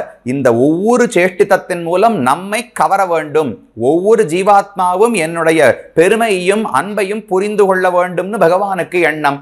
அப்ப இந்த அன்பை காட்டின உடனே ஆழ்வார் புரிந்து கொண்டு விட்டார், இனி நான் முயற்சி செய்ய மாட்டேன், நீதான் வந்து விட்டாயே, அப்ப ஏன் நாமங்களை பாடுகிறீர் என்றால் பாடுவதற்கு இனிமையாக இருக்கின்றன, அதனால பிடிச்ச ஆனந்தமா பாடுகிறேனே தவிர இதை நான் உபாயமாக பாடவில்லை, நீ கவலைப்படாதே என்று இரண்டாவது பாசுரத்திலே தெரிவிக்கிறார். இருந்தான் என் உள்ளத்து இறைவன் கரைசேர் பருந்தார் களிற்றுக்கு அருள் செய்த செங்கண் பெருந்தோள் நெடுமாலை பேர்பாடி ஆட வருந்தாது என் கொங்கை ஒளிமன்னும் அன்னே என்று தெரிவிக்கிறார். அன்னே அப்படின்னா தோழி, தோழி எனக்கு தாய் போன்றவளாக இருக்கிறாளாம். அவ்வளவு அக்கறையோடு இருக்கிறபடியால் அன்னே என்று தோழியை பார்த்து அழைக்கிறாள். தோழி இருந்தான் என் உள்ளத்து. பகவான் வேறெங்கும் போகவில்லை, என்னுடைய உள்ளத்திலே வந்து இருந்தான். வந்துட்டு புறப்பட்டு எங்குமே செல்லவில்லை. இங்குதான் எனக்கு பிடிச்சிருக்குன்னு பகவான் இருக்காராம். ஆங்காங்கு திவ்ய தேசங்களில் எல்லாம் இருக்கிறாரே, அது வந்து ஒரு நடுவுல தங்கும் இடம். அது அவருடைய கடைசி இலக்கு கிடையாது. ஒவ்வொரு பக்தனுடைய மனதிலும் இருப்பதைத்தான் பகவான் ஆசைப்படுகிறார். அந்த பக்தனின் மனத்தை வந்து அடைவதற்கு பக்கத்துல எங்கேயான தங்கி இருக்கணுமோ இல்லையோ. இப்ப நாம ஏதோ ஒரு இடத்துக்கு போறோம், அங்க உள்ளுக்குள்ள இடம் இன்னும் சரியாகலன்னு வச்சுங்களேன். அப்போ நம்மள வாசல்ல ஒரு 10 நிமிஷம் தங்க வைப்பா.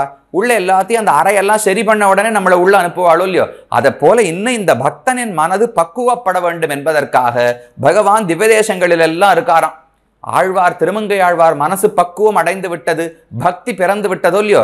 இப்ப ஆழ்வார் மனசுக்குள்ள வந்து இருந்தான் என் உள்ளத்து என்று தெரிவிக்கிறார். உகந்து வந்து அடியேனுள் புகுந்தான் அகல்வானும் அல்லனினி என்று நம்மாழ்வார் பாசுரம். உகந்து வந்து தான் ஆசைப்பட்டு வந்து எனக்குள்ளே புகுந்தார், என் நெஞ்சத்தில் இருந்து அகல்வானும் அல்லன், இனி இந்த நெஞ்சை விட்டு போகவே மாட்டேன் என்று ஸ்திரமாக ஆசையோடு இந்த உள்ளத்திலே இருக்கிறான் ஆழ்வாருடைய பாசுரம். அப்படி இருந்தான் என் உள்ளத்து இறைவன். இறைவன் சொன்னா எனக்கு சுவாமின்னு அர்த்தம். எனக்கும் அவருக்கும் நெருக்கமான தொடர்பு இருக்கு. இல்லாட்டா இப்ப பொதுவாக அடியனுடைய வீடு இருக்குன்னு வச்சுப்போம். அடியேனுடைய வீட்டில் அடியேனுடைய அனுமதியே இல்லாமல் யாரோ ஒருத்தர் வந்து புகுந்து அமர்ந்து கொண்டார் என்றால் அது நான் காவல்துறையில தான் நான் புகார் கொடுக்க வேண்டும். ஆனா ஆழ்வார் இப்ப சொல்றார், நான் இத்தனை நாட்களாக பகவானை ஏற்கவே இல்லை, அவனிடத்துல பக்தியோடு இருக்கவில்லை. ஆனா புகுந்தான் என் உள்ளத்து, இருந்தான் என் உள்ளத்து. அவர் வந்து என்னுடைய நெஞ்சுக்குள்ளே வந்து அமர்ந்து விட்டார். நான் அனுமதி கொடுத்து வரல, தானாக வந்து அமர்ந்து கொண்டார். அப்ப என்ன பெரிய தப்பா புகார் பண்ணவானால்? இல்லையே. வந்தது யாரு? என் அனுமதி இல்லாமல் என் வீட்டுக்குள்ளே நுழைந்தவர். மூன்றாவது மனுஷராக இருந்தால் புகார் கொடுப்பேன். எனக்கு உறவினராக இருந்தா யாரும் புகார் பண்ண மாட்டாளே. வாங்கோ வாங்கோ, எப்ப வந்தீர்கள்னு கேட்டு உபசாரம் தானே பண்ணுவோம். அதே போல பகவான் யாரோ கிடையாது, இறைவன். இருந்தான் என் உள்ளத்து இறைவன் ஏன் ஆழ்வார் சொல்றார்னால், அவன் இறைவனாக இல்லாமல் போனால் அப்ப யாரோ மூணாவது மனுஷர் வந்து மனசுக்குள்ள உட்கார்ந்தார்னா வெளியில தள்ளி கதவை சாத்திடுவோம். ஆனா இது யாரோ ஒருத்தர் கிடையாது, எனக்கு நெருக்கமான சொந்தக்காரர், எனக்கு சுவாமி, எனக்கு சேஷி, என்னை படைத்தவர். அப்ப அவர் என்னை கேட்காமல் உள்ளே வந்து அமர்ந்தது என் நன்மைக்குத்தானே. அதை யாருமே தவறுன்னு சொல்ல முடியாது. இப்போ உறவினர்கள் நம்முடைய நன்மைக்காக நம்ம வீட்டுக்குள்ளேயே நுழைந்து ஏதோ ஒரு காரியம் செய்கிறார்கள்னு வச்சுக்கோங்களேன், அப்ப தப்புன்னு சொல்லவே முடியாது. அதுவே உறவு முறை இல்லாத யாரோ ஒருத்தர் திடீர்னு நம்ம வீட்டுக்குள்ள அனுமதி இல்லாமல் நுழைந்தால் அது குற்றம்தான். அப்ப பகவான் இத்தனை நாட்களாக என் மனதிலிருந்து எனக்கு அனுகிரகித்தாரே, அது குற்றமானு பார்த்தால் ஒரு குற்றமும் கிடையாது. நேற்று வரை எனக்கு சரியான புத்தி புரிதல் ஏற்படவில்லை, ஆனாலும் அவர் உறவு நமக்கு இருக்கிறதோ இல்லையோ, அந்த உறவின் காரணமாக பகவான் என் உள்ளத்திலே இருந்தார். இப்போதுதான் அவனை நான் புரிந்து கொண்டேன்னு தெரிவிக்கிறார். இருந்தான் என் உள்ளத்து இறைவன் கரைசேர் பருந்தாள் களிற்றுக்கு அருள் செய்த செங்கண் என்று தெரிவிக்கிறார். கரைசேர், கரை கரைனா வர்த்துலம், வட்டமான வடிவம் உடையதுன்னு அர்த்தம். அதாவது உரல். கரைசேர் பரும் தாள், தாள்னா திருவடிகள், கால் தானே. கஜேந்திர ஆழ்வானை பற்றி சொல்லுகிறார். கஜேந்திர ஆழ்வானுடைய ஒவ்வொரு காலும் கரைசேர் பரும் தாள். ஒரு உரல் எப்படி திண்மையா உருட்டையா இருக்குமோ அதை போல பரும் தாள், நல்ல பருத்த திருவடிகள், கால்கள் கஜேந்திரனுக்கு உண்டாம். அப்படிப்பட்ட களிற்றுக்கு அருள் செய்த, எதுக்கு இதை சொல்றார்னால், அவ்வளவு பலசாலியான யானையாக இருந்தாலும் அந்த முதலையனிடத்திலிருந்து தன்னை ரட்சித்துக் கொள்ள முடியவில்லை. 1000 ஆண்டுகள் முயற்சித்த பிறகும் தன்னை ரட்சித்துக் கொள்ள முடியாமல் பகவானைத்தானே உதவிக்கு அழைத்தான் கஜேந்திரன். அதே போல நமக்கும் என்னமோ வலிமை எல்லாம் இருக்குன்னு தோன்றும். என்கிட்ட இவ்வளவு சக்தி இருக்கு, இவ்வளவு பலம் இருக்கு, இவ்வளவு செல்வம் இருக்கு, நானே என்னை ரட்சித்துக் கொள்வேனே நமக்கும் தோன்றும். அதுக்கு ஆழ்வார் ஜாகிரதப்படுத்துறார். அப்பேற்பட்ட பலசாலியான ஒரு களிறு யானையாலேயே தன்னை ரட்சித்துக் கொள்ள முடியவில்லை, நாம் எல்லாம் எம்மாத்திரம். அங்க ஒரே ஒரு முதலை தான் கடிக்க வந்தது. இந்த உலகத்தில் சம்சாரத்தில் எத்தனை முதலைகள் நம்மை கடிக்க காத்து கொண்டிருக்கின்றன. அப்போ ஒரு நாளும் நாமே நம்மை ரட்சித்துக் கொள்ள முடியாது, பகவான் தான் ரட்சிக்கணும். அதுக்கு இந்த சேஷ்டிதம் ஒரு எடுத்துக்காட்டு. கரைசேர் பருந்தாள் களிற்றுக்கு அருள் செய்த செங்கண் பெருந்தோள் நெடுமாலை. அருள் செய்தார், ஓடி வந்து இவன் நாராயணா ஓ மணிவண்ணா நாகனையாய் வாராய் என் நாரிடரை நீக்காய் என வெகுண்டு தீராத சீற்றத்தால் சென்றிரண்டு கூறாக ஈராதனை இடர்கடிந்தான் எம்பெருமான். இப்படி கஜேந்திரன் அழைத்த உடனே பெரும் கோபம், சினம் கொண்டு அவ்வளவு கோபத்தோடு வந்து அந்த மடுக்கரையிலே குதித்து தன்னுடைய சக்கராயுதத்தால அந்த முதலையை அழித்து கஜேந்திரனை ரட்சித்து கொடுத்தாரோ இல்லையோ, அப்படிப்பட்ட செங்கண். அப்படி கண்ணன் வரும்போது செவப்பா இருந்துதான் அவருடைய கண்கள்.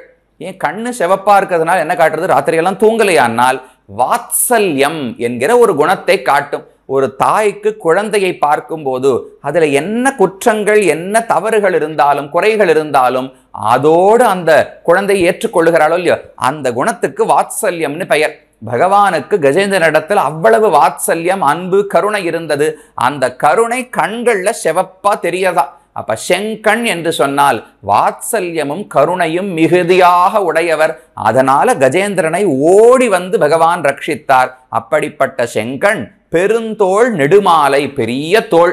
இந்த தோள் வலிமை இருக்கிறபடியால் ஒரு கஜேந்திரனுக்கு மட்டுமல்ல, இந்த உலகத்துக்கே இவர்தான் ரக்ஷகன்னு காட்டி கொடுக்கறதாம்.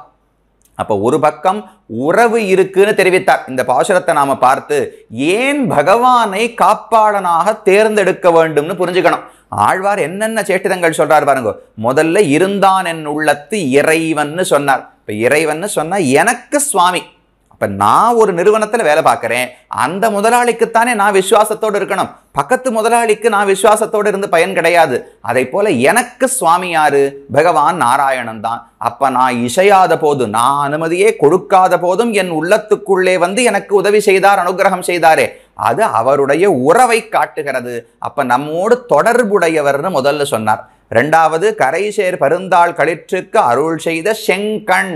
நமக்கு உதவும் போது, கஜேந்திரனுக்கு உதவும் போது கண்ணுல கருணை தோற்றும்படி உதவினாரோ இல்லையோ, வாத்சல்யம் தோற்றும்படி உதவினார்.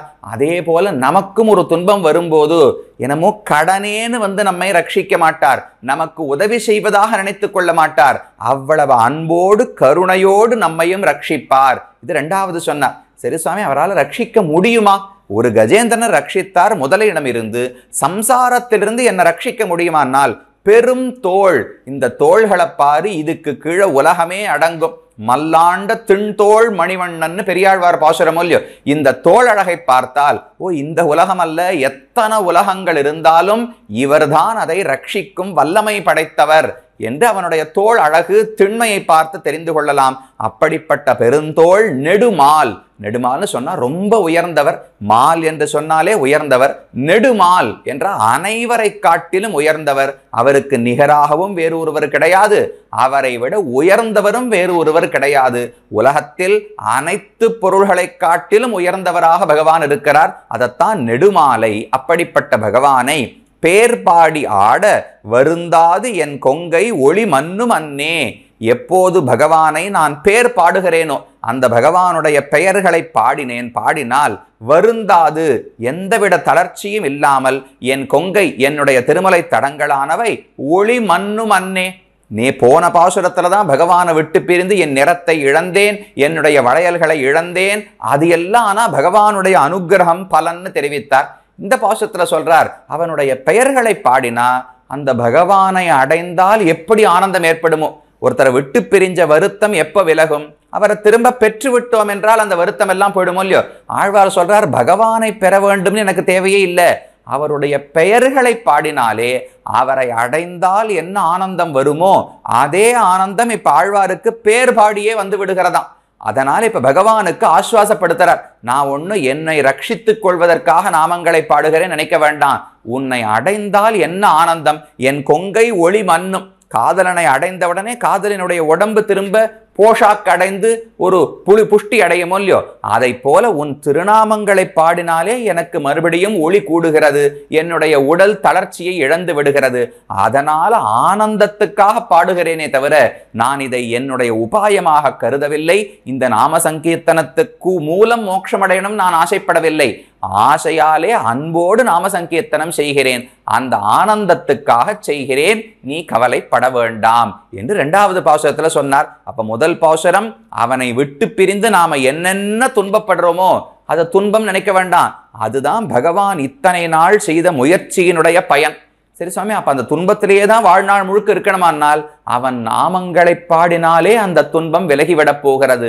அவ்வளவு இனிமையானவை நாமங்கள் என்று கடந்த பாசுரத்தில் 2வது பாசுரத்துல சொன்னார். சரி, 3வது பாசுரத்திலே பெண் தோழிகள் எல்லாம் அவர்கள்கிட்ட தானே சொல்லுகிறார், தோழிகளே நான் இப்படி பகவானுடைய நாமங்களை பாடி ஆனந்தப்படுகிறேன்னு சொன்னார். அப்ப தோழி கேட்கிறாளாம், யார் வந்தார்கள்? யாரையோ அடைவதற்கு நீ முயற்சி எடுக்க போகிறேன்னு கடந்த திருமொழியிலே சொன்னாய். இப்போது யாரோ வந்து விட்டார்கள், அவர்களோடு சேருகிறேன்னு சொல்லுகிறாய். யார் வந்தார்கள் என்று தோழி கேட்கிறாள். அதுக்கு 3வது பாட்டு பதில் சொல்றார். அன்னே இவரை அறிவன் மறை 4 முன்னே உரைத்த முனிவர் இவர் வந்து பொன்னே வளை கவர்ந்து போகார் மனம் புகுந்து என்னே இவரென்னும் எண்ணம் அறியோமே என்று 3வது பாசுரம் பாடுகிறார்.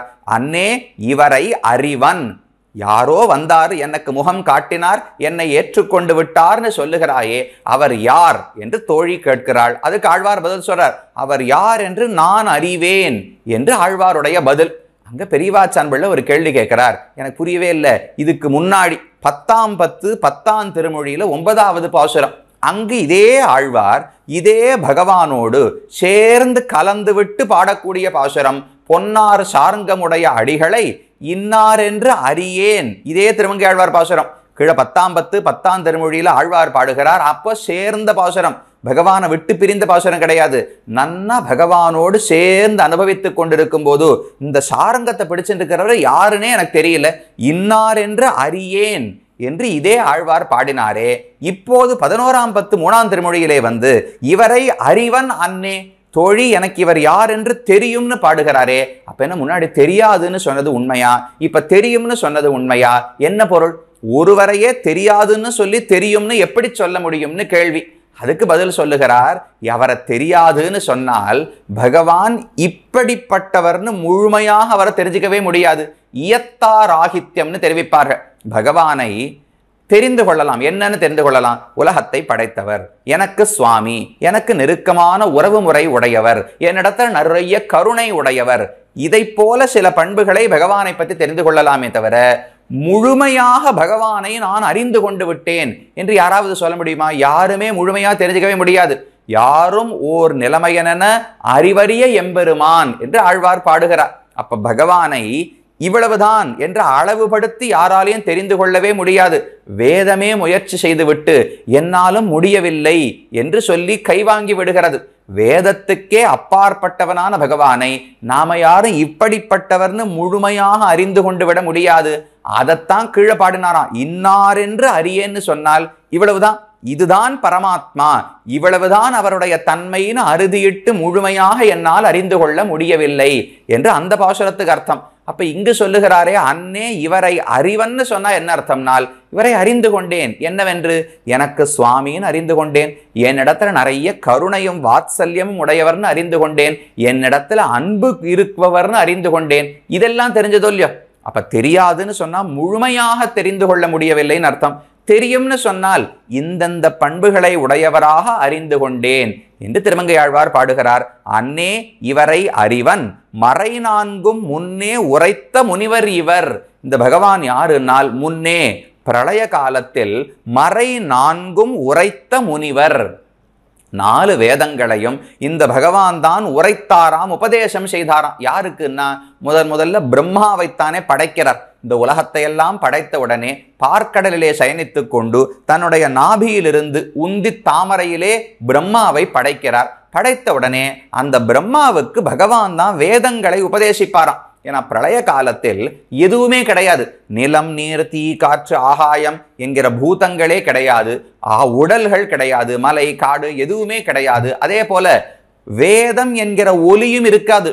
உலகமே இல்லாவிட்டால் ஒலி மட்டும் எங்கிருந்து இருக்கும்? அப்ப உலகத்தில் எதுவுமே இல்லாமல் அழிந்து போனது.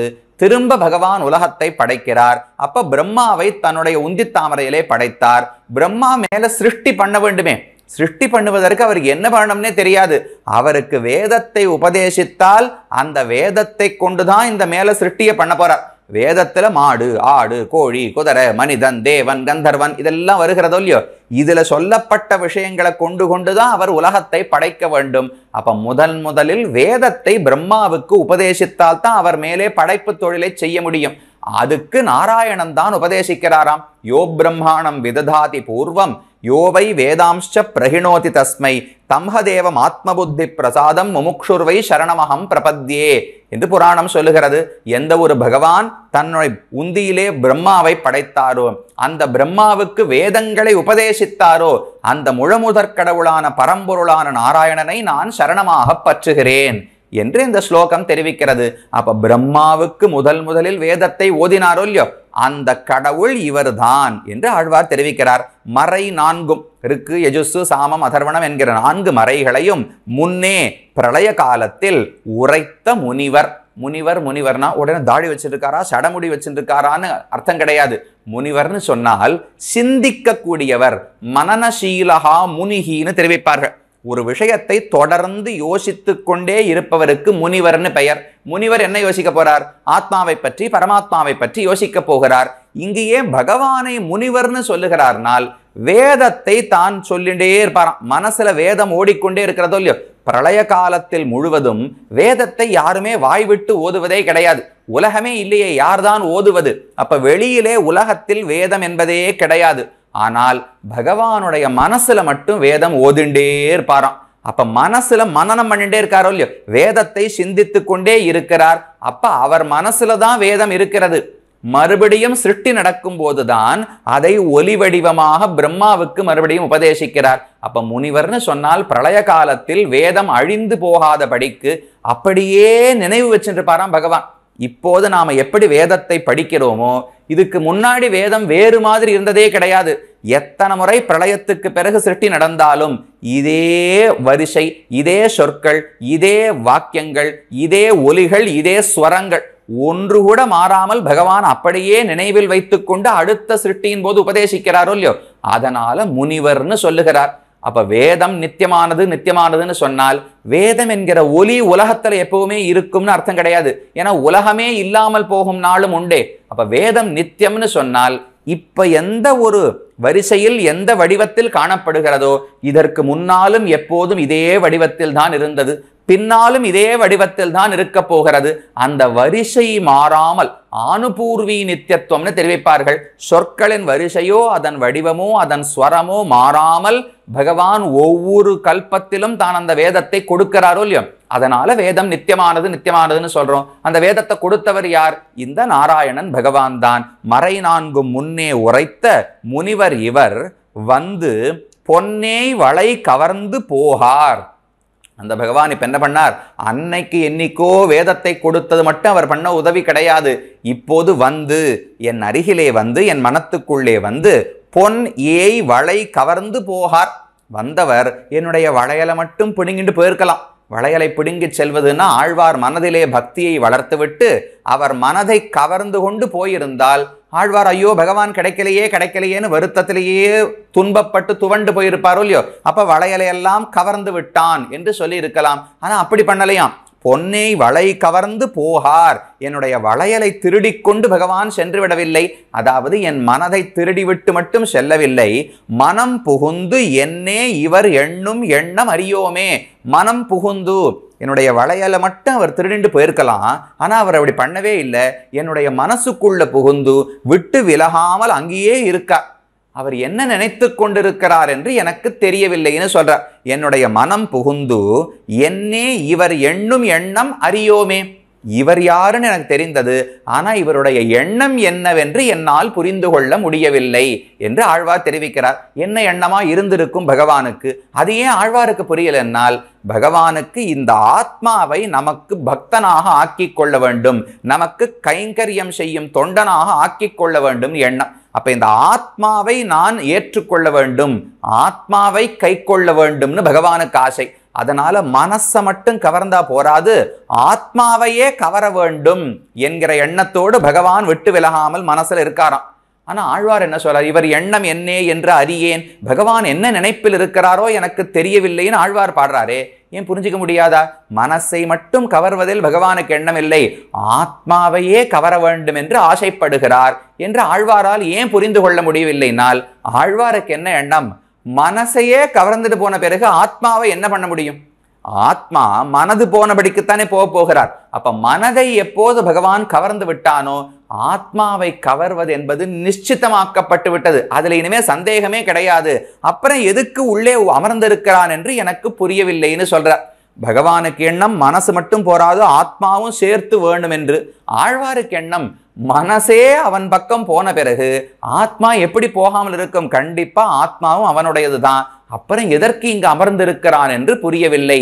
மனதையே அவன் கவர்ந்த பிறகு ஆத்மாவும் கண்டிப்பாக அவனுடையதுதான் என்று இருக்கும்போது அவன் எதற்காக அமர்ந்திருக்கிறான் என்று எனக்கு புரியவில்லை என்று 3வது பாசுரத்திலே அவன் பண்ண உதவிகள். அப்ப மெதுவா துவனி மாறுறது பாருங்க. முதல் பாட்டுல பாடும்போது வருத்தம், ஆழ்வார் பகவானை விட்டு பிரிந்து என்னென்ன துன்பப்பட்டாரோ அந்த வருத்தம் எல்லாம் வீணானதல்ல. ஓ, இத்தனை நாட்களா அவர் பண்ண அவதாரங்களின் பயன்தான் நான் இப்படி பக்தி கொண்டிருக்கிறேன் என்பதை புரிந்து கொண்டார். அப்ப துன்பத்திலிருந்து கொஞ்சம் ஆனந்தத்தை நோக்கி மாறத் தொடங்கியது. 2வது பாசுரத்தில் அவன் நாமங்களை பாடின ஆனந்தமே எனக்கு போரும்னு சொன்னார். அப்ப இன்னும் ஆனந்தம் தொடங்கியது. 3வது பாசுரத்தில் அவன் யாருன்னு எனக்கு தெரியும், என்னுடைய மனதை கவர்ந்து கொண்டான், என் ஆத்மாவையும் அவன்தான் கவரப்போகிறான், அவன் என் மனதிலே விட்டு பிரியாமல் இருப்பது எதற்காக என்று தெரியவில்லை என்று 3வது பாசுரத்துல பாடினார். மேல 4வது தெரிவிக்கிறார், அறியோமே என்று உரைக்கலாமே எமக்கு. பக்கத்தில் இருக்கிற தோழி கேள்வி கேட்கிறாராம், பகவானை நான் அறிவேன், இவரை அறிவன் என்று தெரிவித்தீரே, எப்படி தெரிந்து கொண்டீர்? பகவான் இன்னார் என்று எப்படி தெரிந்து கொண்டீர்? யார் யாரோ தெரிந்து கொள்ள முடியவில்லைன்னு தெரிவிக்கிறார்களே. யதோவாச்சோ நிவர்த்தந்தே அப்பிராப்பிய மனசாசக ஆனந்தம் பிரம்மணோ வித்வான்னு உபனிஷத்து சொல்லுகிறது. வேதம் பகவானை அறிந்து கொள்ள வேண்டும்னு முயற்சி செய்ததாம். பகவானை கூட முழுக்க இல்லை, அவருடைய ஒரே ஒரு குணம் ஆனந்தம்னு ஒரு குணம் இருக்கு பாருங்க. பகவானுடைய மகிழ்ச்சி ஆனந்தம் என்பது எவ்வளவு உடையது, என்ன அளவு அதுக்கு இருக்குன்னு தெரிஞ்சுக்கணும்னு வேதத்துக்கு ஆசை. அதுக்கு ஒரு பெரிய முயற்சியை எடுத்து விட்டு கடைசியில என்னுடைய வாக்குக்கும் என்னுடைய மனதுக்கும் எட்டாத ஆனந்தம் பகவானிடத்துல இருக்கிறதுன்னு முடிஞ்சு விட்டு. அப்ப பகவானை அளக்க என்பது போகவே இல்லை. பகவானுடைய குணங்களுக்குள் ஒரே ஒரு குணத்தை கூட வேதத்தால் அளக்க முடியவில்லை. அப்படி பகவானை யாருமே தெரிஞ்சுக்க முடியாதுன்னு சொல்லும் போது நீர் மட்டும் எப்படி தெரிந்து கொண்டீர்னு தோழிகள் கேட்டார்கள். இல்ல நான் அறிவன்னு சொன்னீரே, எப்படி தெரிந்து கொண்டீர்னு கேள்வி. அதுக்கு 4ஆம் பாட்டுல பதில் சொல்றார். அதுவா, நானாக முயற்சி செய்திருந்தால் அவரை தெரிந்து கொள்ள முடியாது, அவராக காட்டினபடியாலே தெரிந்து கொண்டேன்னு சொல்லுகிறார். அறியோமே என்று உரைக்கலாமே எமக்கு, வெறியார் பொழில் சூழ் வியன் குடந்தை மேவி சிறியான் ஓர் பிள்ளையாய் மெல்ல நடந்திட்டு உரியார் நறுவெண்ணை உண்டுகந்தார் தம்மையே. பகவானை தெரியாதுன்னு எப்படி சொல்ல முடியும் என்று சொல்லுகிறார். பகவானை தெரிந்து கொள்ள முடியவில்லைன்னு எல்லாரும் சொல்லுகிறார்களே. யஸ்ய அமதம் தஸ்ய மதம் மதம் யஸ்ய ந வேதசகான்னு உபனிஷத் சொல்றது. எவன் ஒருவன் நான் பகவானை புரிந்து கொண்டு விட்டேன்னு சொல்லுகிறானோ அவன் புரிஞ்சுக்கவே இல்லைன்னு அர்த்தமா.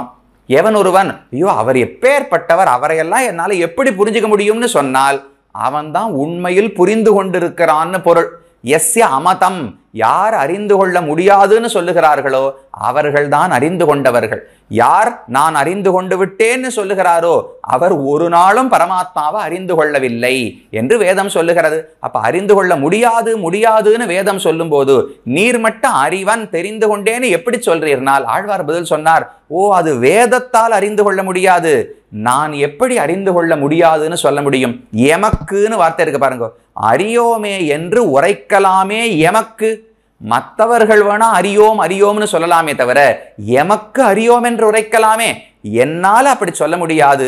ஏன் உமால சொல்ல முடியாதுன்னால் நான் முயற்சி செய்து அவனை காண ஆசைப்படவில்லையே, அவன் அனுகிரகத்தாலே தானே கண்டிருக்கிறேன். மயர்வர மதிநலம் அருளினன்னு ஆழ்வார் பாசுரம். பகவான் வந்து ஆழ்வார்களுக்கு ஞானத்தையும் பக்தியும் அனுகிரகிக்கிறார். அதனால் அவனால அனுகிரகிக்கப்பட்ட காட்சியானபடியால் இவர் யாருன்னு தெரியாதுன்னு எப்படி சொல்ல முடியும்? நானாக முயற்சி செய்து ஒரு விஷயத்தை தெரிஞ்சுக்க போனா சுவாமி என்னால தெரிந்து கொள்ள முடியவில்லைன்னு சொல்லலாம். பகவான் கருணையோடு தன்னை எனக்கு காட்டின பிறகு தெரிந்து கொள்ள முடியலைன்னு சொல்லுவதற்கான வாய்ப்பே கிடையாதோ இல்லையோ. அதனால ஆழ்வார் சொல்றார், அறியோமே என்று உரைக்கலாமே எமக்கு. நாங்கள் எப்படிப்பட்டவர்கள்னா எங்கள் முயற்சியை நம்பினவர்கள் அல்லர்கள், பகவானுடைய கருணையாலே அவனை அறிந்து கொண்டவர்கள். அவர் கருணை எங்க தெரிகிறது அப்படின்னால் அவர்தான் வந்து இடைப்பிள்ளையாக வெண்ண திருடினாரே. அவர் யாராலும் அறியப்பட முடியாதவராக இருக்கணும்னால் வைகுந்தத்திலே இருந்தா யாரும் தெரிஞ்சுக்க முடியாது. பகவான் எதற்காக கண்ணனாக பிறந்தான், எதற்காக வெண்ணெய் திருடினார், எதற்காக அதில் அகப்பட்டு தாம்பு கயிறால கட்டுப்பட்டு உரலோடு அழுது கொண்டு நின்றான்னால் நாமெல்லாம் தெரிந்து கொள்ள வேண்டும் என்பதற்காகத்தான். அப்ப நாம முயற்சி செய்தால் அவனை அறிந்து கொள்ள முடியாதுன்னு சொல்லலாம். இது நான் செய்த முயற்சியே அல்ல. பகவான் அங்கிருந்து இறங்கி வந்து நான் அவரை உணர்ந்து கொள்ளும்படிக்கு எளிமையோடு காட்டி கொடுத்தாரோ இல்லையோ, அவர் காட்டினபடியால நான் அறிந்து கொண்டேன். அறிந்து கொண்ட பிறகு அறியோம்னு எப்படி சொல்ல முடியும்? அறியோமே என்று உரைக்கலாமே எமக்கு, என்னால அறிய மாட்டேன்னு சொல்ல முடியாது. ஏனால் நான் அவனுடைய அனுகிரகத்தால் அவனை அறிந்திருக்கிறேன். எப்ப அனுகிரகம் பண்ணார்னால், வெறியார் பொழில் சூழ் வியன் குடந்தை மேவி. வெறியார் நல்ல நறுமணங்கள் கூடியனதான பொழில்கள், நல்ல தோட்டங்களாலே சூழப்பட்ட வியன் குடந்தை. வியன்னா ஒரு வியப்பு, ஆச்சரியமான குடந்தையாம். அப்படி விஸ்மயாவகமான ஆச்சரியமான குடந்தை மேவி அந்த திருக்குடந்தையிலே சயனித்து சிறியான் ஓர் பிள்ளையாய். அப்ப அர்ச்சாவதாரமாக வந்தது பகவானுடைய ஒரு எளிமை. அவர் வைகுந்தத்தில் இருந்திருந்தா என்னால தெரிந்து கொள்ள முடியவில்லைன்னு சொல்லியிருப்பேன். அவர் எப்ப வியன் குடந்தை மேவி அங்கிருந்து திருக்குடந்தைக்கு வந்து சயனித்தாரோ அப்ப தன்னை காட்டி கொடுப்பதற்காகத்தானே அர்ச்சாவதாரமா வந்திருக்கார். அவர் காட்டின பிறகு எனக்கு தெரியாது நான் எப்படி சொல்ல முடியும்? தெரியும் என்றுதான் சொல்ல முடியும். அவர் வந்து காட்டி கொடுத்தபடியால் என்று அர்ச்சாவதாரத்தை பத்தி பாடினார். அதோடு மட்டுமல்லாமல் சிறியான் ஓர் பிள்ளையாய், சின்ன குழந்தை, பெரிய கிமபி பிரம்ம கிஷோரபாவ திருஷ்யம்னு வேதாந்த தேசிகன் பாடுகிறார்.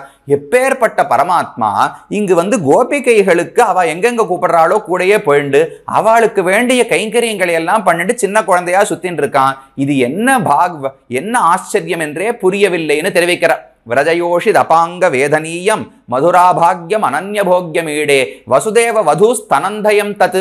பிரம்மம் என்னைக்கானு பிறப்பாரா? ஆனா இங்கு மதுரையிலே வந்து பிறந்திருக்கிறார். பிரம்மம் பால் குடிக்கணுமா? தேவகியின் இடத்துல பால் குடிக்கிறார். பிரம்மம் யாருக்கான கையாளாக கைங்கரியம் பண்ணிட்டு போவாரா? இங்க எந்தெந்த கோபிகை கூப்பிட்டாலும் அவளுக்கு என்ன தொண்டு வேணும்னு பார்த்துட்டு இவர் பின்னாடியே புடவை தலைப்பை பிடிச்சிட்டு ஓடிட்டு இருக்கார். இது என்னன்னே புரியல. கிமபி பிரம்ம கிஷோர பாவ திருஷ்யம், பெரிய பரம்பொருளான பிரம்மம் ஒரு சிறு குழந்தை வடிவத்திலே இங்கு பிருந்தாவனத்திலே திரிந்து கொண்டிருக்கிறார் என்று தேசிகன் ஆச்சரியப்பட்டு பாடுகிறார். அப்படி சிறியான் ஓர் பிள்ளையாய் மெல்ல நடந்திட்டு உரியார் நெருவெண்ணை உண்டுகந்தார். பகவான் நவநீத சௌரியம், வெண்ணெய் திருடினாரோ இல்லையோ, வெண்ணெய் திருடும் போது என்ன வடிவம்? பெரிய குழந்தை கிடையாதான், சிறியான் ஓர் பிள்ளையாய், ரொம்ப சின்ன குழந்தை வடிவத்துல போய் பகவான் திருடினாராம். எதுக்கு சின்ன குழந்தைன்னு ஆழ்வார் சொல்லுகிறார் என்றால், இந்த குழந்தைய பார்த்தா இத்தோடு குழந்தை எப்படி திருடி இருக்க முடியும்? இவனா இருக்காது, வேற யாரோ திருடி இருக்கணும். இந்த குழந்தையால எப்படி திருட முடியும்? இது ரொம்ப சின்ன குழந்தையாச்சேன்னு பார்க்கிறவாளுக்கெல்லாம் தோணுமா. அதனால சிறியான் ஓர் பிள்ளையாய், இவன் திருடி இருக்க முடியாதுன்னு அனைவரும் சொல்லும்படிக்கு சின்ன குழந்தை வடிவத்தோடு மெல்ல நடந்துட்டு, இன்னும் நடக்க கூட சரியா தெரியாது தான், தொடர் சங்கிலிகை சலார் பிலார் என்ன என்று பெரியாழ்வார் பாடுகிறார். கண்ணன் நடந்து போனார்னா ஒரு காலில் சங்கு ஒரு காலில் சக்கரம் உள்ளடி பொதித்தமைந்த இருகாலம் கொண்டு அங்கங்கு எழுதினாற்போல் இலச்சனை பட நடந்து என்று பெரியாழ்வார் பாசுரம். ரெண்டு திருவடிகளையும் சங்கமும் சக்கரமும் பதித்து இருக்குமா கண்ணனுக்கு. அப்ப அவர் எங்கெல்லாம் நடந்து போறாரோ, நாம ஸ்ரீ ஜெயந்திக்கு கால் போடுவோமோ இல்லையோ, அதை போல கண்ணன் நடந்து போனா அப்படியே சங்க சக்கரங்கள் பதித்த திருவடி தடங்கள் அப்படியே இருக்குமா. அப்படி திருவடி பட நடந்து மெதுவா போறார். குழந்தை புதுசா நடக்க ஆரம்பிச்சா எப்படி இருக்கு? 4 அடி நடக்கிறதுக்குள்ள பொத்துன்னு உட்காந்துரும், திரும்ப எதையான பிடிச்சிட்டு எழுந்து நிற்கும், மறுபடியும் 4 அடி வேகமா நடக்க தெரியும், இல்ல நிற்க தெரியும், ஒரு நிதானத்தோடு நடக்க தெரியாதோ இல்லையோ. அதனால மெல்ல நடந்து, ரொம்ப பெரிய திருமேனி, வெண்ணெய் பால் தயிர் எல்லாம் சாப்பிட்டு வளர்ந்த திருமேனியோ இல்லையோ. அப்போ பின்னல் ஓர் கருமலை குட்டன் அடி நடுவது போல்னு தெரிவிக்கிறார். ஒரு பெரிய யானை மெதுவா தானே காலை எடுத்து வச்சு நடந்து வர முடியும். அதை போல பகவான் பெரிய யானை போல நடந்து வருவாராம். அப்படி வியன் குடந்தை மேவி சிறியான் ஓர் பிள்ளையாய் மெல்ல நடந்துட்டு, சின்ன குழந்தைங்கிறதுனால யாருமே சந்தேகமே படமாட்டா இவன் தான் திருடி இருப்பான் என்று. ஆனா மெல்ல நடந்துட்டு உரி ஆர் நறுவெண்ணெய் உண்டு உகந்தார். உரிகளில் அந்தந்த வீட்டுல வெண்ணெய் நன்னா புதுசா முப்போதும் கடைந்தீண்டிய வெண்ணெய்னு தெரிவிப்பார்கள். பழைய வெண்ணெயே கண்ணனுக்கு பிடிக்காது. ஹையங்க வீனம்னு சொல்லுவார்கள். நேத்திக்கு கறந்த பால்ல தயிரை உரகுத்தி அதுல வெண்ணெய் எடுத்து பண்ணணுமா, அந்த வெண்ணெயத்தான் கண்ணனுக்கு ரொம்ப பிடிக்கும். அப்படிப்பட்ட வெண்ணெயை உரியிலே வைத்திருந்தார்களா.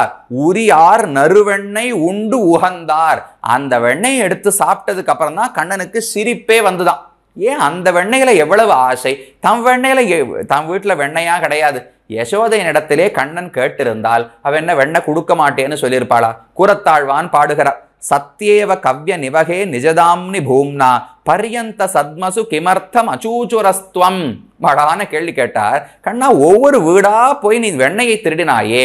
பொதுவா ஒரு குழந்தை எப்ப திருடும்? தம் வீட்டுல ஏதோ ஒண்ணு இல்ல கிடைக்கலன்னு வச்சுப்போம். அப்ப யார் வீட்டுல இருக்கோ போய் திருடணுமோ இல்லையோ? சத்யேவ கவ்ய நிவகே நிஜதாம்னி பூம்னா, இவர் வீட்டில் இல்லாத வெண்ணையா? மற்ற எல்லா இடைச்சிகளுக்கும் தலைவியே யசோதை தான். அப்ப அவள் வீட்டுல எவ்வளவு கங்காளமா பானையா வெண்ணெய் இருக்க போறது? அதையெல்லாம் இவர் சாப்பிடவே இல்லை. அது எல்லாம் இருக்கும்போது பரியந்த சத்மசு கிமர்த்தம் அச்சூச்சுரஸ்துவம். பக்கத்து வீட்டு, எதிர் வீடு, அண்ட வீடு, ஒவ்வொரு வீடா போய் திருடி எதற்காக சாப்பிட்டாயின்னு கூறத்தாழ்வான் கேட்கிறார். அப்ப சாப்பிட்டதுக்கு ஏதோ ஒரு கருத்து இருக்கணுமோ இல்லையோ?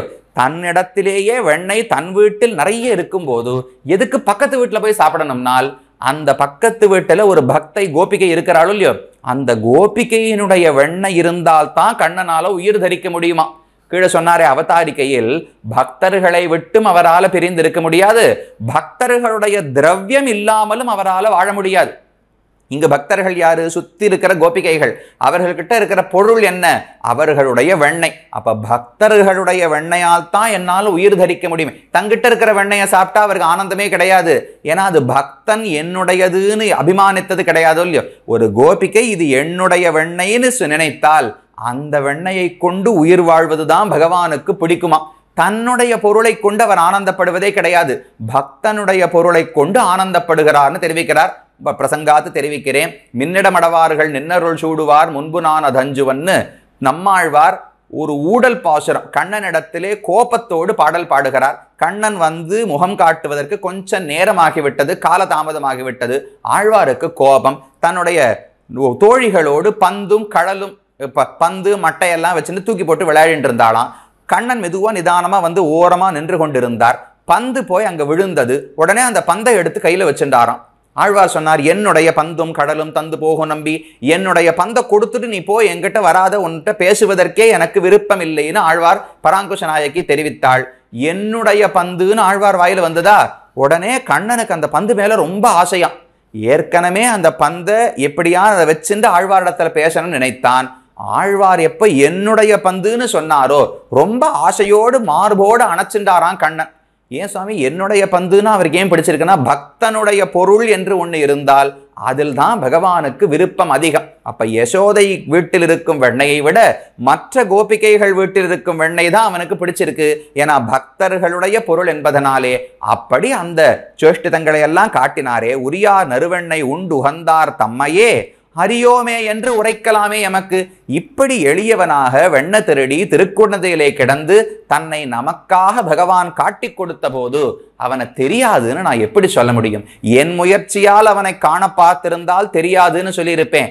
அவர் எப்ப வந்து எனக்கு காட்டி கொடுத்தாரோ அறியோம் என்று உரைக்கலாமே எமக்கு.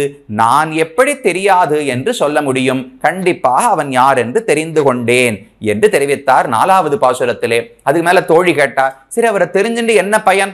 இவர்தான் உன்னை வந்து முகம் காட்டினார், இவர்தான் உனக்கு சுவாமின்னு தெரிந்து கொண்டு விட்டாய். தெரிந்து கொண்டதால் உனக்கு இப்ப என்ன பயன் கிடைக்க போகிறதுன்னு தோழி கேட்கிறாள்.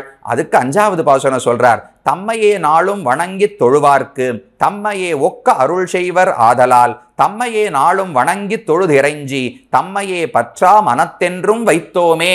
அப்படியா தோழி? ஒன்று சாதாரண பயன் கிடையாது. இவர் யார் என்று தெரிந்து கொண்டு விட்டேனோ இல்லையோ, இவர்தான் கடைசியில் அடையப்பட வேண்டிய இலக்கு பிராப்பியம். அந்த இலக்கை அடைவதற்கான வழியும் இதே பகவான் தான். நாமெல்லாம் யாரை அடைய வேண்டும்? பகவானை அடைய வேண்டும். எப்படி அடைய வேண்டும்? பகவானுடைய திருவடிகளை பற்றி அடைய வேண்டும். அப்ப அவரேதான் இலக்கு. அந்த இலக்கை அடைவதற்கான மார்க்கமும் பகவான் தானே. அப்ப பிராப்பியம் பிராபகம் இரண்டுமாகவும் அவரே இருக்கிறபடியால் அவரை தெரிந்து கொண்டால் இனி அவரையே பற்றி அவரையே அடைய வேண்டும். அப்படி பெரிய பயனை நாம் அடையலாம் என்று தெரிவிக்கிறார். தம்மையே நாளும் வணங்கி தொழுவார்க்கு, யாரெல்லாம் வினயத்தோடு பணிவோடு அந்த பகவானை வணங்கி தொழுகிறார்களோ அவர்களை தம்மையே ஒக்க அருள் செய்வர். அந்த பகவான் அருள் செய்கிறார், அவர்களுக்கு அனுகிரகம் பண்றாராம். எப்படிப்பட்ட அனுகிரகம்னால் தனக்கு நிகராக அவர்கள் ஆகும்படி அனுகிரகம் செய்கிறாராம். நாம் பகவானை விழுந்து தொழுதோம் என்றால், அவரை தினமும் வணங்கி பக்தி அன்பு காட்டினோம் என்றால், நமக்கு அனுகிரகம் பண்ணி வைகுந்தத்துக்கு அழைத்து கொண்டு போய் அவருக்கு என்னென்ன பெருமைகள் இருக்கின்றனவோ அதே போன்ற பெருமைகளை நமக்கு கொடுக்கிறாராம். சாம்யாபத்தி மோக்ஷம்னு உபனிஷத்து தெரிவிக்கிறது. ததா வித்வான் புண்ணிய பாபே விதூய நிரஞ்சனஹா பரமம் சாமியம் உபைதி. ஒரு ஜீவாத்மா முக்தி அடையும் போது இங்கு நமக்கு பசி உண்டு, தாகம் உண்டு, மூப்பு உண்டு, வியாதி உண்டு, மரணம் உண்டு, இதெல்லாம் இருக்கும் இல்லையோ. வைகுந்தத்துக்கு போனா இது எதுவுமே கிடையாது.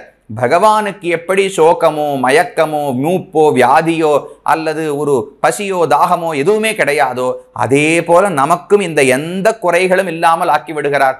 அவருக்கு எவ்வளவு ஞானமோ நமக்கும் அவ்வளவு ஞானம் வருகிறது.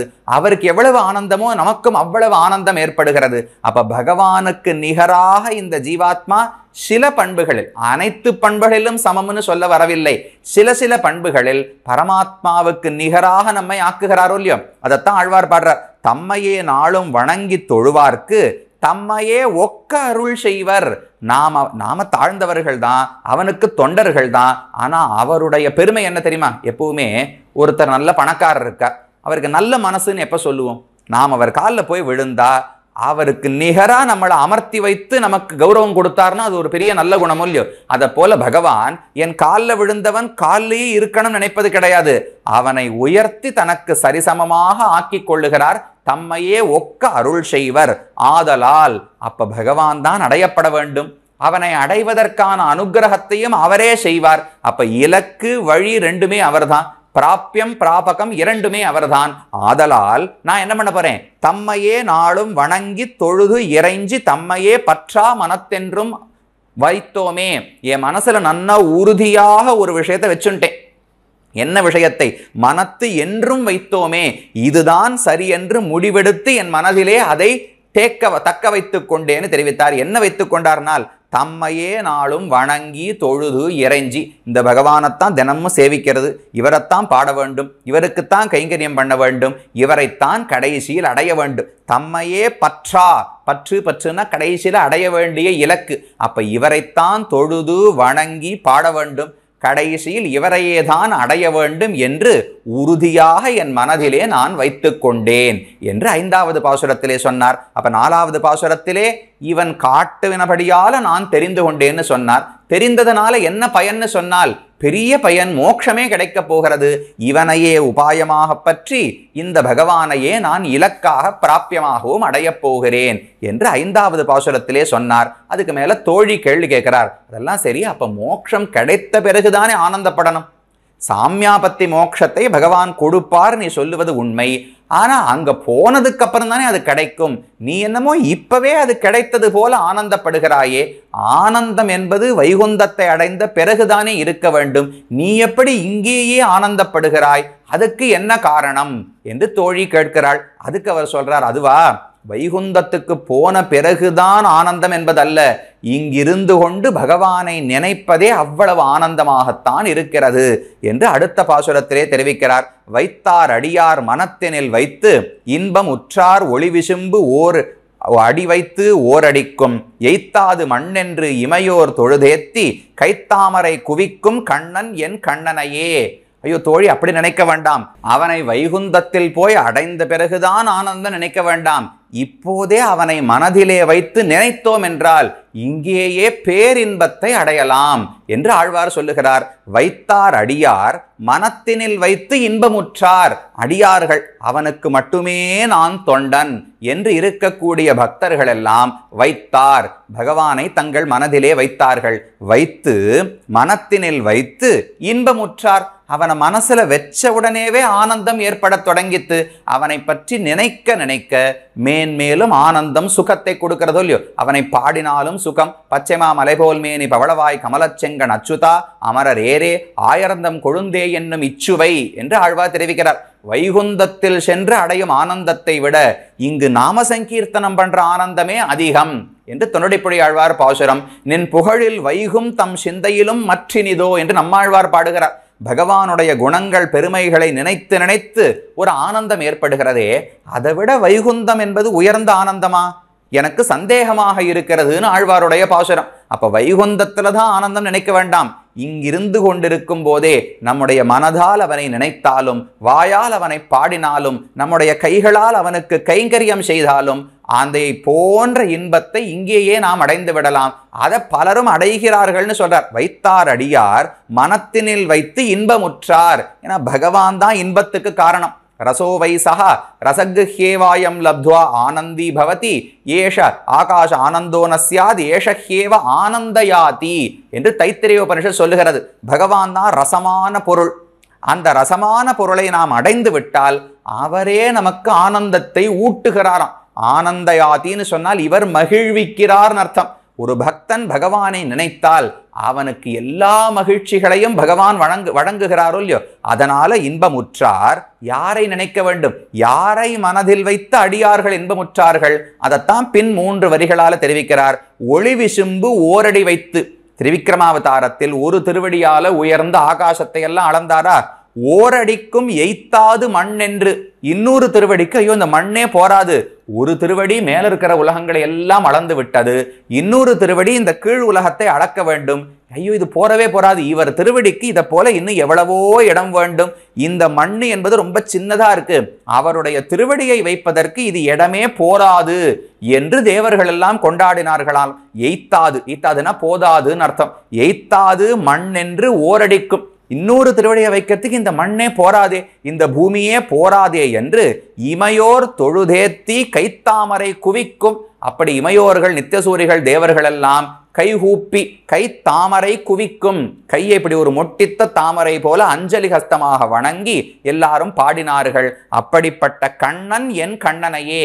கண்ணன் என் கண்ணன் ஒரே வார்த்தை எதுக்கு 2 தடவை பாடுறார்? அத கண்ணன் என் கண்ணனையே வைத்தார் மனத்தில்னு அன்வயம் பண்ணிக்கணும். அடியார்கள் எல்லாம் என்னுடைய கண்ணனையே தங்கள் மனத்திலே வைத்து இன்பமுற்றார்கள் என்று பாசுரத்தில் அன்வயம். ஆனா ஆழ்வார் கண்ணன் என் கண்ணனையேன்னு பாடுகிறார். அதில் ஒரு கண்ணன், முதல்ல கண்ணன் என்கிற சொல் கிருஷ்ணன் என்கிற சம்ஸ்கிருத சொல்லினுடைய தமிழாக்கம்னு வைத்துக் கொள்ள வேண்டும். 2வது கண்ணன் என்கிற சொல் தமிழிலே பெயர் சொல்லான கண்ணன் என்கிற சொல்னு வச்சுக்கணும். ஏன் சம்ஸ்கிருத சொல்லான கிருஷ்ணன்கிறதுக்கு என்ன அர்த்தம்னால் கிருஷிர் பூவாச்சக சப்தா நஷ்ட நிர்வൃத்தி வாச்சகான்னு தெரிவிப்பார்கள். கிருஷி என்றால் இந்த பூமியை குறிக்கும், ந என்றால் ஆனந்தம்னு அர்த்தம். பூமிக்கு ஆனந்தத்தை கொடுப்பவன் கிருஷ்ணஹா என்கிற சொல்லுக்கு பொருள். அப்ப அந்த சொல்லை இங்கு ஆழ்வார் பயன்படுத்துகிறார். உலகத்துக்கே ஆனந்தத்தை கொடுப்பவனான கிருஷ்ணனை, அப்படிப்பட்ட என் கண்ணனை தங்கள் மனத்திலே வைத்தார், மனத்தில் வைத்து இன்பமுற்றார். அப்ப திரிவிக்ரமாவதாரம் பண்ணும்போது ஓரடியால் மேலுகங்கள் ஓரடியால் கீழுலகம் அனைத்தையும் அளந்து தேவர்களால் போற்றப்பட்ட பகவான் இருக்காரே, அவர்தான் உலகத்துக்கே ஆனந்தம் அளிக்கக்கூடியவர். அந்த பகவானை யாரெல்லாம் மனதிலே வைக்கிறார்களோ அவர்களெல்லாம் இன்பத்தை அனுபவிக்கலாம். வைகுந்தம் அடைந்து சாமியாபத்தி ஏற்பட்ட பிறகுதான் இன்பம் என்பதல்ல, இங்கிருக்கும் போதே பகவானை நினைத்து இன்பம் அடையலாம் என்று தெரிவித்தார். அப்புறம் தோழி ஒரு கேள்வி கேட்கிறார். அப்படியா பெண்ணே, அப்ப இங்கேயே உனக்கு ரொம்ப இன்பமாகத்தானே இருக்கிறாய், அப்போ ஒரே ஒரு சந்தேகம், ஆனந்தமாக நீ இருக்கும்போது கையில வளையல் எல்லாம் கழண்டு போனதுன்னு சொன்னாயே, ஏன் கழன்றதுன்னு கேட்கிறாளாம். பொதுவா ஆனந்தமா இருந்தா கையில வளையல் நிக்கணுமோ இல்லையோ, தங்கணுமோ இல்லையோ. கணவனை விட்டு பிரிந்தாலோ காதலனை விட்டு பிரிந்தாலோ பெண்ணுக்கு உடல் மெலிந்து போய் வளையல் எல்லாம் கழண்டு விட்டதுன்னு சொல்லலாம். இப்ப ஆழ்வார் பாடுற பாசுரம் என்ன? இல்ல நான் ஆனந்தமா இருக்கேன், பகவானை பாடினாலே எனக்கு ஆனந்தம், அவனை நினைத்தாலே ஆனந்தமாக இருக்கிறதுன்னு பாடுகிறாரே. அப்ப முதல் பாசுரத்தில் மட்டும் என் இலங்கு சங்கோடு எழில் தோற்று இருந்தேனேன்னு பாசுரம் இருக்கு. என்னுடைய சங்கு கையில் இருந்த வளையலை எல்லாம் இழந்து விட்டேன்னு ஆழ்வார் பாடினார். இது 2 முரண்பட்டதா இருக்கும் இல்லையோ, அதைத்தான் தோழி கேட்கிறார். ஆழ்வாரே நீர் ஆனந்தமாக இருக்கிறீர் என்றால் அப்ப கையில் இருக்கும் வளையல் ஏன் கழண்டது என்று கேள்வி.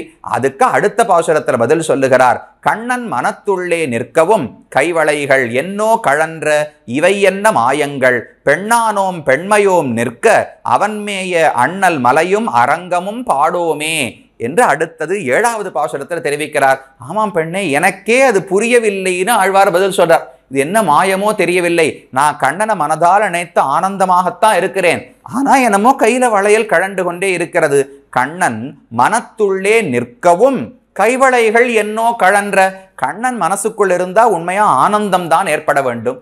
ஆனந்தம் ஏற்பட்டா கைவளைகள் கடலாமல் நன்னா நான் போஷாக்கோடு புஷ்டியோடு இருக்க வேண்டும். ஆனா என்னமோ தெரியல, கண்ணன் மனத்துள்ளே நிற்கவும் அவன் என் மனதுக்குள்ளே விட்டு பிரியாமல் இருந்தாலும் நான் அவனையே நினைத்து கொண்டே இருந்தாலும் கைவளைகள் என்னோ கழன்ற, என்னுடைய கைவளை என்னமோ கழன்று போகிறதே, இவை என்ன மாயங்கள், இது என்ன மாயம் என்றே புரியவில்லைன்னு ஆழ்வார் பாடுகிறார். என்ன மாயம் என்றால், சாதாரண உலகத்து பெண்களுக்கு கணவனை விட்டு பிரிந்தால் வளையல் கழண்டு போகும், கணவனோடு சேர்ந்திருந்தால் ஆனந்தம், அதனால வளையல் கழலாமல் இருக்குமோ இல்லையோ. ஆனா ஆழ்வாருக்கு இன்னும் இன்னும் அதிகமான அனுபவம் வேண்டும்னு ஆசை. அவரவருடைய ஆசையை பொறுத்து தானே திருப்தியோ அதிருப்தியோ என்பது. படியனுக்கு ஒரு கங்காளம் முழுக்க அக்காரடிசல் சாப்பிடணும்னு ஆசைன்னு வச்சுங்கோ. யாரோ ஒருத்தர் ஒரு சின்ன கிண்ணியில கங்காளம் கொடுத்தார். சுவாமி, கிண்ணியில கங்காளம் சாப்பிட்டா ரொம்ப ஆனந்தமாத்தானே இருக்கணும், நீர் ஏன் வருத்தத்தோடு இருக்கீர்னு கேட்டா, சுவாமி எனக்கு ஒரு கங்காளம் முழுக்க சாப்பிடணும்னு ஆசை, ஒரு கிண்டி தான் கிடைச்சது அதனால வருத்தம்னு சொல்லுவோமோ இல்லையோ. அதை போல உலகத்துல சாதாரணமா ஓரளவுக்கு ஆசை இருந்தால் கணவனோடு சேர்ந்தவுடனே கையில வளையல் கடலாமல் இருக்கும். ஆனா திருமங்கை ஆழ்வாருக்கு பகவான் இடத்தில் இருக்கும் ஆசை அவாவரச் சூழ் அப்படின்னு ஆழ்வார் சொல்றாரோ இல்லையோ. இந்த சூழ்ந்தகன் ஆழ்ந்துயர்ந்த முடிவில் பெறும் பாழேயோ அப்பரணன்மலர் சோதியோ சுடர்ஞால இன்பமேயோ சூழ்ந்ததனில் பெரிய என் அவா. நம்மாழ்வாருடைய ஆசை என்பது பகவானையே விழுங்கி விடும் அளவுக்கு அதிகமாக ஆகிவிட்டதாம். காதல் கடல் பொறைய காதல் விளைவித்தன்னு பாடுவார்கள். பெரிய கடல் போல ஆழமான கடல் போன்ற காதல் ஆழ்வாருக்கு. அதனால் பொதுவா உலகப் பெண்களுக்கு கணவனை அடைந்து விட்டால், காதலனை அடைந்து விட்டால் ஆனந்தம் ஏற்பட வேண்டும். நானும் அப்படித்தான் நினைச்சேன். கண்ணனை அடைந்து விட்டால் எனக்கு ஆனந்தம் ஏற்படும் நினைச்சேன். ஆனால் என்னுடைய ஆசை அதோடு நிற்கவில்லை. எனக்கு ஆசை முழுமையாக அவனை அடைய வேண்டும், அவனை நேரே காண வேண்டும். இப்ப காட்சி கொடுக்கறதெல்லாம் மனசுல தானே பகவான் காட்சி கொடுக்கிறார். நேர அவரை பார்க்க வேண்டும், கணைத்து கொள்ள வேண்டும், கைங்கரியம் வேண்டும்னு திருமங்கை ஆழ்வாருக்கு ஆசை. அந்த ஆசையோடு ஒப்பிட்டு பார்க்கும்போது இங்க கிடைச்ச அனுபவம் ரொம்ப சின்ன அனுபவமா இருக்கு ஆழ்வாருக்கு. அதனால அனுபவத்தினால் ஆனந்தம் ஏற்பட்டாலும் கையில் வளையல்கள் நிற்கவில்லை, கழன்று போகின்றன, மாயம்னு தெரிவிக்கிறார். அப்ப ஆழ்வாருடைய இங்க மாயம் என்பது ஆச்சரியம் என்ன, அப்பேற்பட்ட பக்தி ஆழ்வார் மனதிலே இருக்கிறது என்பது. உலகத்தை போல இன்பம் அடைந்தவுடனே வளையல் கழலாமல் இருக்கவில்லை, இன்பத்தில் இருக்கும் போதே வளை கழல்கிறது என்றால் அப்ப ஆசை இந்த இன்பத்தை விட மிக அதிகமாக இருக்கிறதுன்னு அர்த்தம் இல்லையோ. அதனால பாடுகிறார், என்னோ கழன்ற இவை என்ன மாயங்கள், பெண்ணானோம் பெண்மையோம் நிற்க அவன்மேய அண்ணல் மலையும் அரங்கமும் பாடுமே. பெண்ணானோம், நாமெல்லாம் பெண்ணாக பிறந்திருக்கிறோம். பெண்ணுன்னு சொன்னாலே தான் மேல் விழுந்து ஒரு ஆணை தேடி போகக்கூடாது, அவன் வந்து ரட்சிக்கும் வரை காத்திருக்க வேண்டும். இதுதான் இயற்கை, இப்படித்தான் இருக்கணும். ஆனா அதெல்லாம் ஒரு புறம் இருக்கட்டும், என்னால் அப்படி காத்திருக்க முடியாது. பெண்ணானோம் பெண்ணையோம் நிற்க, நம்முடைய பெண்மை எல்லாம் ஒரு புறம் இருக்கட்டும், அதை பார்த்துட்டு நான் இனிமே வெறுமனே அமர்ந்திருக்க முடியாது. அவன் மேய அண்ணல் மலையும், சுவாமி மலை, சுவாமி புஷ்கரணின்னு சொல்றோம் இல்லையோ, திருமலையை பற்றி பாடுகிறார். அண்ணல் அப்படின்னா சுவாமின்னு அர்த்தம், மலை சுவாமியினுடைய மலை, அதுதான் திருமலை. அப்ப சுவாமியினுடைய மலையையும் அரங்கமும் பாடோமே. அவன் இருக்கிற திருமலைக்கு போக போறேன், அவன் இருக்கிற ஸ்ரீரங்கத்துக்கு போய் அவனை பற்றி பாடப்போகிறேன், அவனை அனுபவிக்க போகிறேன் என்று ஆழ்வார் தெரிவிக்கிறார். அப்போ பெண்ணானோம் பெண்மையோம் நிற்க, நம்மிடத்துல பெண்மை காத்து கொண்டு இருக்க வேண்டும், நாம மேல் விழக்கூடாது என்பதெல்லாம் ஒரு புறம் இருக்கட்டும். என்னால் அப்படி காத்து கொண்டு இருக்க முடியவில்லை, நான் போய் திருமலையிலும் திருவரங்கத்திலும் அவனை தரிசிக்கப் போகிறேன். இது ஒரு அர்த்தம். இரண்டாவது அர்த்தம் பெரியவாச்சான் பிள்ளை காட்டுறார். நம்முடைய பெண்ணானோம் பெண்மை நிற்க, இந்த பெண்மை என்பது வெறும ஆறி இருப்பது மட்டும் பெண்மை அல்ல, கணவனை விட்டு பிரிந்தால் வருந்துவது என்பதும் பெண்மை தானே. அதனால் அந்த சைத்தில்யம், அவனை விட்டு பிரிந்தாலே அந்த விரகத்தை, அந்த பிரிவை தாங்க முடியாமல் வருத்தப்படுவது என்பதும் பெண்ணினுடைய தன்மை தானே. அந்த பெண்ணினுடைய தன்மை நான் வாழ வேண்டும் என்றால் அவனை பாடித்தான் என் உயிரை தரித்து கொள்ள வேண்டும். அப்ப பெண்ணானோம் பெண்மையோம் நிற்க, இப்ப நிற்கன்னு சொன்னால் அது ஒரு புறம் இருக்கட்டும், நான் போய் ஸ்திரீத்துவம் பெண் தன்மை ஆறி இருக்க வேண்டும் என்பது ஒரு புறம் இருக்கட்டும், என்னால் அதை பார்க்க முடியாது, அதை புறக்கணித்து விட்டு நான் அவன் திவ்யதேசத்துக்கு போக போகிறேன்னு முதல் அர்த்தம். இரண்டாவது அர்த்தம் சொல்றார், அந்த பெண் தன்மை எனக்கு தங்கி நான் நிற்க வேண்டுமே, பெண்ணான நான் நிற்க, பெண்ணான நான் வாழ வேண்டும் என்பதற்காக. அவனை விட்டு பிரிந்தா என்னால தாங்க முடியாது, அதுதான் பெண் தன்மை. அப்படிப்பட்ட தன்மையுடைய நான் வாழ வேண்டும் என்பதற்காக அவன் மேய அண்ணல் மலையும் அரங்கமும் பாடோமே, அதற்காக திருவேங்கடத்தையும் திருவரங்கத்தையும் பற்றி நான் பாடப்போகிறேன் என்று இந்த 7வது பாசுரத்திலே சொன்னார். அப்போ இன்பமுற்றால் ஏன் வளை கழல்கிறது என்றால், இந்த இன்பத்தை விட இவர் ஆசைப்படும் இன்பம் மிக அதிகமானது. அதனால ஒரு புறம் ஆனந்தம் இருக்கும் போதே மற்றொரு புறத்தில் துக்கம் போரவில்லை, திருப்தி ஏற்படவில்லை. அதனாலே வளை கழல்கிறது என்று இந்த பாசுரத்தாலே தெரிவித்தார். இது 7வது பாசுரம். அப்படி ஆழ்வார் சொன்னதை தோழி ஏற்றுக்கொண்டு விட்டாள். இப்படி நாம பகவானை மனசுக்குள்ள முதல்ல வச்சுட்டு இருக்கோம், அதனாலேயே ஆனந்தம் பெறுகிறோம். ஆனாலும் இன்னும் ஆசை இருக்கிறபடியாலே கைவழை கழல்கிறது என்று ஆழ்வார் சொன்னார். அதையெல்லாம் தோழி ஏற்றுக்கொண்டு விட்டாள். ஆனா ஆழ்வாருடைய மனசு அதை இன்னும் ஏற்றுக்கொள்ளவில்லையாம். அந்த மனதை பார்த்து அடுத்து 8வது பாசுரத்தை பாடுகிறார். பாடோமே எந்தை பெருமானை பாடி நின்று, ஆடோமே 1000 பேரானை பேர் நினைந்து, சூடோமே சூடும் துழாய் அலங்கல் சூடி, நாம் கூடோமே கூட குறிப்பாகில் நன்னெஞ்சே. இந்த பாட்டு அன்னே தோழின்னு அவளை பத்தி பாடவில்லை, நல் நெஞ்சே என்று நெஞ்சை பார்த்து ஆழ்வார் பாடுகிறார். ஏன்னா இப்ப நெஞ்சுதான் ஏற்க மறுக்கிறது. வரிசையா சொன்னது என்ன? சாமியாபத்தி மோட்சத்தையே பகவான் கொடுக்கக்கூடியவர், அவரை யார் என்று அறிந்து கொண்டேன், அவர்தான் பிராபியம், அவர்தான் பிராபகம் என்று மனதிலே உறுதியாக வைத்து கொண்டு விட்டேன். இதெல்லாம் ஆழ்வார் சொன்னார்.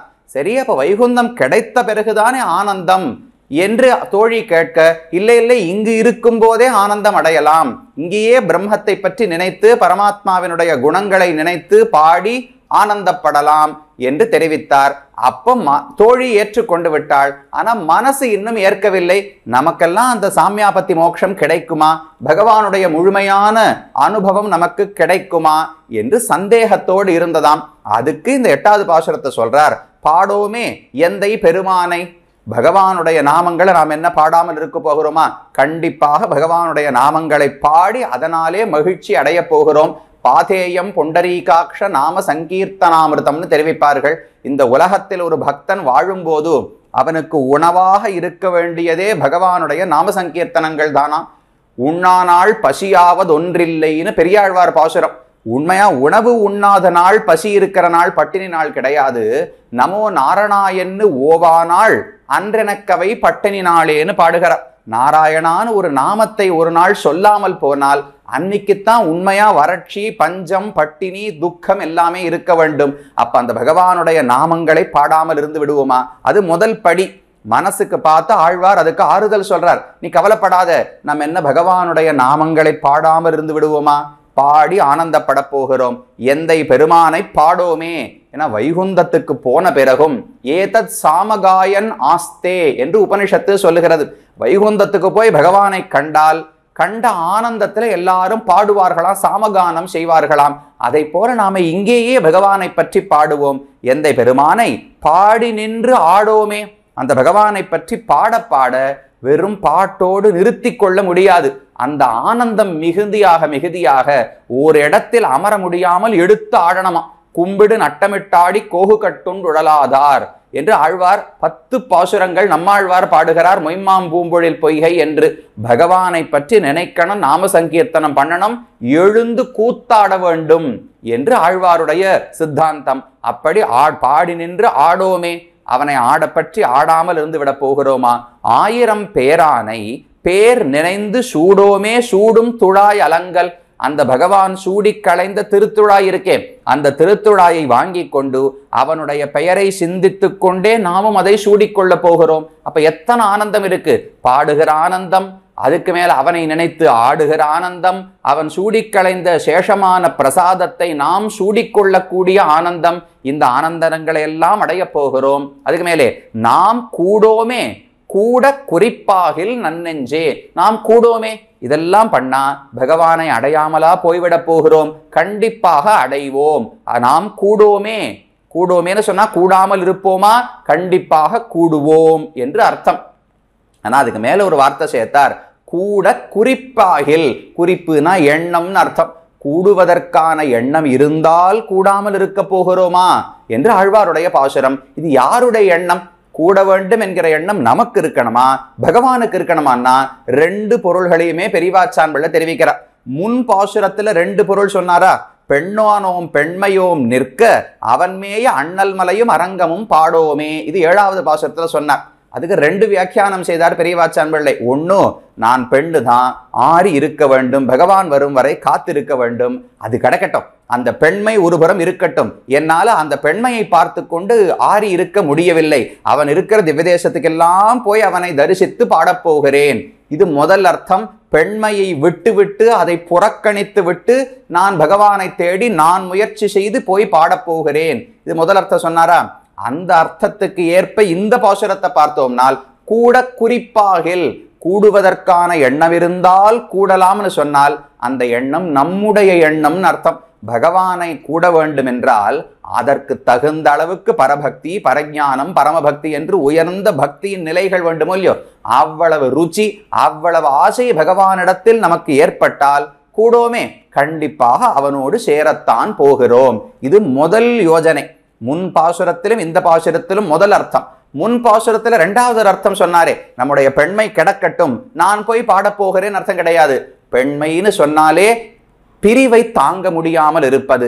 அப்ப பிரிவை தாங்க முடியாமல் நாம் இருக்கிறோமோ இல்லையோ, அப்படிப்பட்ட நாம் தரிப்பதற்கு என்ன பண்றது? பகவான் வரும் வரை இந்த உயரை எப்படியானு காத்துக்கொள்ள வேண்டுமே, அதற்காக திருவரங்கத்தையும் திருவேங்கடத்தையும் பாடுவோம் என்று இரண்டாவது அர்த்தம் சொன்னாரா? அதற்கு தகுந்து இந்த பாசுரத்துல பார்த்தால் கூட குறிப்பாகில் நாம் கூடோமே என்றால் இங்க குறிப்பு என்பது பரமாத்மாவனுடைய குறிப்பு.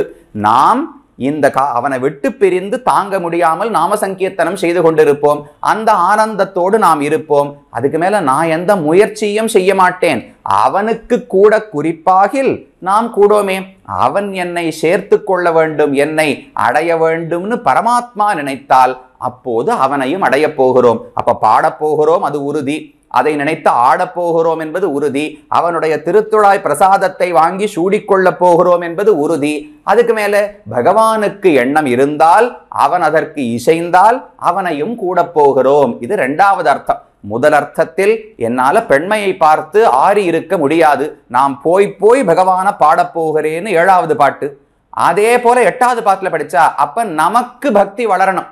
எப்ப நான் போய் அவனை சேவிக்க போகிறேன்னு ஆழ்வார் சொல்லிட்டாரோ, அப்ப நமக்கு அந்த அளவுக்கு பக்தி வளர்ந்தால்தான் குறிப்பாகில், குறிப்புங்கிறது நம்முடைய பக்தி, நம்மிடத்துல அவ்வளவு ஆசை ஏற்பட்டால் அவனை கூடலாம். இல்ல ஏழாவது பாசுரத்திலேயே அப்படி அர்த்தம் கிடையாது, என்னால பிரிவை தாங்க முடியாமல் நாம சங்கீர்த்தனம் செய்கிறேன் என்று பொருள் கொண்டால் அப்ப என்னுடைய எண்ணத்தால மோட்சம் கிடையாது, பகவானை அடையப் போவது கிடையாது. அவருக்கு குறிப்பிருந்தால் அவரை கூடலாம் என்று பகவானுடைய தலையிலே குறிப்பு எண்ணம் என்பதை வைக்க வேண்டும். இப்படி ரெண்டு விதமான யோஜனை எட்டாவது பாசுரத்திலே சொன்னார். சூடும் துழாய் அலங்கள் சூடி நாம் கூடோமே கூட குறிப்பாகில் நன்னெஞ்சே. அப்ப படிப்படியாக இது அனைத்துமே ஏற்படும். இன்றைக்கு பகவத் அனுபவம் கிடைக்கவில்லையே நினைக்க வேண்டாம், பிற்பாடு கிடைக்குமான சந்தேகப்பட வேண்டாம். இப்போது பாடுவோம், ஆடுவோம், பிரசாதத்தை சூடுவோம், பிற்பாடு அவனுக்கு எண்ணமாக இருந்தால் அவனையும் அடைவோம் என்று எட்டாவது பாசுரத்திலே பாடினார். அதுக்கு மேல ஒன்பதாவது பாசுரத்தில் சரி, ஆனால் அவனை அடைந்தால் தானே ஆனந்தப்பட முடியும். படிப்படியாக இது வரும் என்பது உண்மை. ஆனா உண்மையான ஆனந்தம் அவனை அடைந்த பிறகுதானே. இப்போது அவனை அடைந்து நம்மால கைங்கரியமே செய்ய முடியவில்லையே, அப்ப இது வருத்தத்தை தானே தர வேண்டும்னு கேள்வி. அதுக்கு பதில் சொல்றார், யார் சொன்னார்கள் கைங்கரியம் செய்ய பெறவில்லை என்று? நித்திய கைங்கரியம், எப்போதும் நீடித்த கைங்கரியத்தை நம்மால் இன்னும் செய்ய முடியவில்லையே தவிர, இப்போதும் இந்த உலகத்திலிருந்து பகவானுக்கு பாசுரம் பாடி கைங்கரியம் செய்து கொண்டுதானே இருக்கிறோம். இந்த அளவு கைங்கரியத்தையாவது கொடுத்தானே என்று ஆழ்வார் திருப்திப்படுகிறார். இதுதான் கடைசி திருப்திக்கான பாசுரம். அப்ப தொடக்கத்திலிருந்து எத்தனை நிலை மாறி இருக்கு பாருங்க. முதல் பாசுரம் பாடும்போது அவனை விட்டு பிரிந்து கடந்த பத்தில் வருத்தத்தோடு இருந்தவர் இப்ப வருத்தம் இல்லை, பகவான் இத்தனை அவதாரங்கள் பண்ணதன் பயனாகத்தான் நான் இப்படி பக்தி ஏற்பட்டு அவனை விட்டு பிரிந்தால் துன்பப்படும் அளவுக்கு நான் இருக்கிறேன். இது முதல் பாசுரத்துல சொன்னார். அடுத்த பாசுரத்துல அவன் வந்தான், என் வாயை பொத்தினான், நான் அவன் யார் என்று அறிந்து கொண்டேன்னு சொன்னார். எப்படி அறிந்து கொண்டீர்னால், அவன் காட்டினான், நான் அறிந்து கொண்டேன். என் முயற்சியால் அறியவில்லை, அவனாக காட்டி திருக்குடந்தையில் கிடந்து கண்ணனாக வெண்ணெய் திருடி இதன் மூலம் காட்டி கொடுத்தான்னு தெரிவித்தார். சரி, தெரிஞ்சுட்டு என்ன பண்ண போறீர்னால், அவனையே உபாயமாக பற்றி அவனையே பிராபியமாக அடைய போகிறேன்னு சொன்னார். சரி, அப்ப அடைந்த பிறகுதானே ஆனந்தம்னால் இங்கு அவனை நினைத்து பாடினாலே ஆனந்தம் தான் தெரிவித்தார். சரி, அப்ப தோழி இசைந்தால் மனது இசையவில்லை, நீ கவலைப்படாத, படிப்படியாக முன்னேறி பகவானுடைய அனுகிரகம் எண்ணம் இருந்தால் அவனையும் நாம் அடைவோம்னு சொன்னார். சரி, அடைந்த பிறகுதானே மகிழ்ச்சி ஏற்படும் என்றால் ஏன் கைங்கரியம் அங்கு மட்டும்தான் நினைக்க வேண்டாம், இங்கு இருக்கும்போது சின்ன கைங்கரியமாக இருந்தாலும் நமக்கு அதை கொடுத்தானே பகவான் என்று திருப்திப்பட வேண்டும் என்று 10வது பாசுரத்தை தெரிவிக்கிறார். நன்னெஞ்சே 9வது பாசுரம். நல் நெஞ்சே நம்பெருமான் நாளும் இனிதமரும் அன்னம் சேர் காணல் அணியாலி கைதொழுது முன்னம் சேர் வல்வினைகள் போக முகில்வண்ணன் பொன்னம் சேர் சேவடிமேல் போது அணியப் பெற்றோமே. நெஞ்சே, நமக்கு எதுவுமே இதுவரைக்கும் கிடைக்கவில்லை, எல்லா ஆனந்தமுமே பிற்பாடுதான் கிடைக்கும், இப்ப ஒண்ணுமே பகவான் அனுகிரகிக்கவில்லை நினைக்க வேண்டாம். என்ன பெரிய அனுகிரகம் செய்திருக்கிறார். நல் நெஞ்சே, நல் நெஞ்சுன்னா நமக்கு ஒத்துழைக்க கூடிய நெஞ்சு. பகவானை சேவிக்க போறோம்னால் நமக்கு முன்னாடி நெஞ்சு பதறணுமா, எப்ப சேவிப்போம் எப்ப சேவிப்போம், எங்க போறோம், எந்த பெருமான், என்ன கோலம், என்ன அலங்காரம் என்று நெஞ்சு அதுக்கு ஒரு ஆசைப்பட வேண்டும் இல்லையோ. அப்படி ஆழ்வாருடைய நெஞ்சு எப்ப கிடைக்கும் எப்ப கிடைக்கும்னு கேட்கிறதாம். அதனால நல் நெஞ்சேன்னு ஆழ்வார் கொண்டாடுகிறார். நல் நெஞ்சே நம் பெருமான், நமக்கு சுவாமியான பகவான் நாளும் இனிதமரும் அன்னம் சேர் காணல் அணியாலி, நாளும் இனிதமரும் எப்போதும் விட்டு பிரியாமல் ஆசைப்பட்டு வந்து இருக்கக்கூடிய அணி ஆலி. அணினா இந்த உலகத்துக்கே ஒரு ஆபரணம் போல இருக்கக்கூடிய திருவாலி என்கிற திவ்யதேசம் ஆழ்வார் பிறந்த பூமியே, ஆழ்வாருடைய பிறந்தகமான திவ்யதேசம் திருவாலி திருநகரின்னு சொல்ற மூல்யம். அந்த அணி ஆலி அன்னம் சேர் காணல், நிறைய அன்ன பட்சிகள் எல்லாம் சேர்ந்துள்ள நெய்தல் நிலம், அந்த நெய்தல் நிலத்தாலே சூழப்பட்ட அணி ஆலி பூலோகத்துக்கே ஆபரணமாக இருக்கக்கூடிய திருவாலி. அங்கு நாளும் இனிதமரும் எப்போதும் இருக்கக்கூடிய பகவான், எப்போதும் காட்சி கொடுக்கக்கூடிய அணி ஆலி கை தொழுது, அந்த ஆலியை சேவித்து முன்னம் சேர் வல்வினைகள் போக, நாம முன்னம் இத்தனை நாட்களாக எத்தனையோ வல்வினைகள் வலிமை உடைய பாபங்களை எல்லாம் சேர்த்து வைத்திருக்கிறோம் இல்லையோ, அவை அனைத்தும் போக, அவை அனைத்தும் தீரும்படி முகில்வண்ணன் பொன்னம் சேர் சேவடி மேல் போது அணிய பெற்றோமே. முகில்வண்ணன் சேவிச்சாலே அந்த திருமேனியே நமக்கு இருக்கிற கஷ்டங்களை எல்லாம் போக்கிடுமா. ஒரு இடத்தில் ரொம்ப வறட்சி, மழையே இல்லைன்னு வச்சுங்கோ, அவர்களுக்கு மழை பெய்தாலும் ஆனந்தம் ஏற்படும். அதுக்கு முன்னாடி கரு கரு கருன்னு மேகங்கள் கூடி வருவதை பார்த்தாலே இத்தனை நாளா பட்ட கஷ்டமெல்லாம் மனசுலேருந்து விலகி போயிடும் இல்லையோ. அது போல நாம இந்த சம்சாரத்துல வறண்டு போய் யாருடைய அனுகிரகமும் இல்லாமல் இருக்கும்போது பகவானுடைய கருப்பு திருமேனியை சேவிச்சால் அந்த மேகத்தை பார்த்த ஆனந்தம் போல ஆனந்தம் ஏற்படுகிறது. இத்தனை நாள் பட்ட துன்பமெல்லாம் மறக்கடிக்கப்படுகிறது. அப்படி சிரமகரமான முகில்வண்ணன் பொன்னம் சேர் சேவடி, பொன் போன்றது அப்படின்னா ரொம்ப ஆசைப்பட தகுந்தது, உயர்ந்ததுன்னு அர்த்தம். பொன் போன்ற தங்கம் போன்ற சேவடி மேல் போது அணிய பெற்றோமே.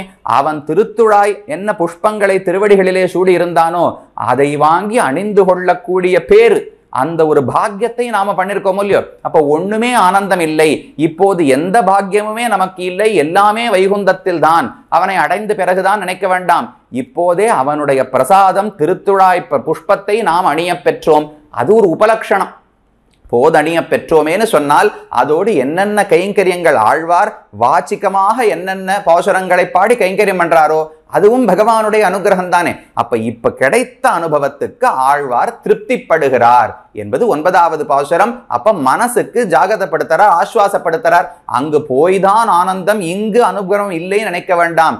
நம்மை இவ்வளவு தூரம் பக்தனாக ஆக்கி அவன் பிரசாதத்தை அனுபவித்து கைங்கரியம் செய்யும்படிக்கு ஆக்கினதே அவனுடைய அருள்தான்.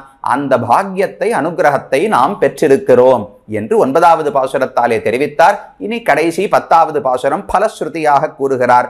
பெற்றாரார் 1000 பேரானை பேர்பாட பெற்றான் கலியன் ஒலிசை தமிழ் மாலை கற்றார் ஓ முற்றுலகு ஆழ்வர் இவை கேட்கல் உற்றார்க்கு உறுதுயர் இல்லை உலகத்தே என்று இதுக்கு பலம் என்ன? இந்த 10 பாசுரங்களை கேட்டவர்களுக்கு பலம் என்னன்னு சொல்லுகிறார். 1000 பேரானை பேர்பாட பெற்றான் கலியன். கலியனான திருமங்கையாழ்வார் நான் எப்படிப்பட்டவன், 1000 பேர்களை உடைய பகவானை பேர் பாட பெற்றான். அவனை நாம சங்கீர்த்தனம் பண்ணும் பாக்கியத்தை பெற்றிருக்கிறோம் இல்லையோ. யார் யாரையோ உலகத்து மக்களை புகழ்ந்து கொண்டு எல்லாரும் வாழும்போது அப்படி நாக்கை வீணாக்காமல் நம்முடைய தலை கண்டவர்கள் காலில் போய் விழாமல் பகவானுடைய திருவடிகளை பற்றி அவனையே பாடும்படிக்கு ஒரு பாக்கியத்தை பெற்றிருக்கிறோமே. 1000 பேரானை பேர் பாட பெற்றான் கலியன் ஒலிசை தமிழ் மாலை. அவனாலே பாடப்பட்ட, ஆழ்வாராலே பாடப்பட்ட தமிழ் பாசுரங்களான இந்த ஒரு பாசுரங்களின் மாலையை கற்றார். யாரெல்லாம் கற்கிறார்களோ அவர்கள் பெற்று ஆறார் என்று தெரிவிக்கிறார். பெற்று ஏதோ ஒன்றை அடைகிறார்களாம், ஆறார் அதனாலே திருப்தி அடைய மாட்டார்கள். ஆறுவதுன்னா ஆறி இருப்பதுன்னா திருப்தி அடைவதுன்னு அர்த்தம். பெற்று ஆறார், கொஞ்சம் பாசுரத்தின் சொற்களை மாத்தி மாத்தி வச்சுக்கணும். தொடக்கத்திலேயே பெற்றாரார் அப்படின்னு தான் இருக்கு. பெற்றார் ஆர், யார்தான் அடைந்தார்கள் நீங்க அர்த்தம் கிடையாது. பெற்று ஆறார், பகவானுடைய நாம சங்கீர்த்தன பாக்கியத்தை பெற்று அதனாலும் திருப்தி அடையாமல் அன்போடு இருப்பார்கள்னு அர்த்தம். அப்ப பகவான் யாரெல்லாம் இந்த பாசுரங்களை சொல்லுகிறார்களோ, 1000 பேரானை பேறுபாட பெற்றான் கலியன், ஆழ்வார் பகவானை நாம சங்கீர்த்தனம் பண்ண பெற்றார். அந்த கலியன் ஒளிசை தமிழ் மாலை கற்றார். அந்த தமிழ் பாசுரங்களை யாரெல்லாம் கற்கிறார்களோ அவர்கள் 1000 பேரானை பேர்பாட பெற்று ஆறார். அந்த ஒரு சின்ன பகுதியை மட்டும் 2 தடவை அன்வயிக்கணும். கலியன்னு சொல்லும் போதும் 1000 பேரானை பேர்பாட பெற்றான் கலியன். 1000 பேரானை பேர்பாட அப்படிங்கிறது ஒரு முறை இருக்கு இல்லையோ, இதை 2 இடத்துல அன்வயிக்கணுமா. ஆழ்வாரை பத்தி சொல்லும் போதும் 1000 பேரானை பேர்பாட பெற்றான் கலியன் அப்படின்னு ஒரு தடவை வச்சுக்கணும். அந்த கலியன் ஒழில் செய் தமிழ் மாலை கற்றார், அவர்களுக்கு என்ன கிடைக்கும்? 1000 பேரானை பேறுபாட பெற்று ஆறார். 1000 பேரான பகவான், அவனுக்கு இந்த 1000 பெயர்கள் என்பதே ஒரு பெருமை. யார் வேணாலும் கேளுங்க, சஹஸ்ரநாமம்னு சொன்னா உடனே விஷ்ணுதானே நினைவுக்கு வருகிறார். அப்ப அவருக்கே உரித்தான 1000 நாமங்கள், அதை பேறுபாட பெற்று நான் எப்படி நாம சங்கீர்த்தனம் பண்ணேனோ அதே போல இந்த பாசுரங்களை பாடுபவர்கள் பகவானுடைய பேறுகளை பாட பெற்று ஆறார். அதோடு அவர்களுடைய ஆசை முடிவடைந்து விடாது. பேர் பாடின உடனே ஆசை முடிவடைந்து திருப்தி அடைந்து விட்டால் அப்ப பக்தி குறைவாக இருக்கிறதுன்னு அர்த்தம். பேரை பாடினாலும் ஆழ்வாருக்கு குறையல பாருங்க. என்ன சொன்னார்? அவனுடைய பெயர்களை பாடுகிறேன், அதுவே ஆனந்தமாக இருக்கிறது, அதுவே எனக்கு இன்பம் அளிக்கிறது, ஆனால் வளை கழண்டு கொண்டே இருக்கிறதுனால் அப்ப போதவில்லை ஆழ்வாருக்கு. ஆசை ரொம்ப அதிகமா இருக்கு, நாம சங்கீர்த்தனத்தால் அந்த திருப்தி குறைவாக, ஆனந்தம் குறைவாக இருக்கு, அதனால திருப்தி ஏற்படவில்லை. அதே போல இந்த பாசுரங்களை யார் பாடுகிறாரோ ஆழ்வாரை போல நாமும் பக்தியை அடைந்து பகவானுடைய நாம சங்கீர்த்தனத்தை பண்ண பெற்று, ஆனா அதோடு திருப்தி அடைந்து விட மாட்டார்கள். பெற்று ஆறார். இந்த நாம சங்கீர்த்தனம் போராது, அவனை முழுமையாக அடைந்து அனுபவிக்க வேண்டும் என்கிற அளவுக்கு பக்தியுடையவர்களாக ஆழ்வார்கள். ஓனா ஒரே ஆச்சரியம். என் பாசுரங்களை சொன்னவர்களுக்கு இப்பேற்பட்ட பெருமை கிடைக்கும். அதுக்கு மேல ஆச்சரியம், முற்று உலகு ஆழ்வர். இந்த உலகனைத்தையும் அவர்களே ஆழ்வார்கள். அதுக்கு மேல வேற ஒரு வைபவம் வேண்டாம். அப்ப இந்த 10 பாசுரங்களை சொன்னால் பகவானிடத்துல குறையாத இன்பம், ஒரு ஆசை பெருகும்.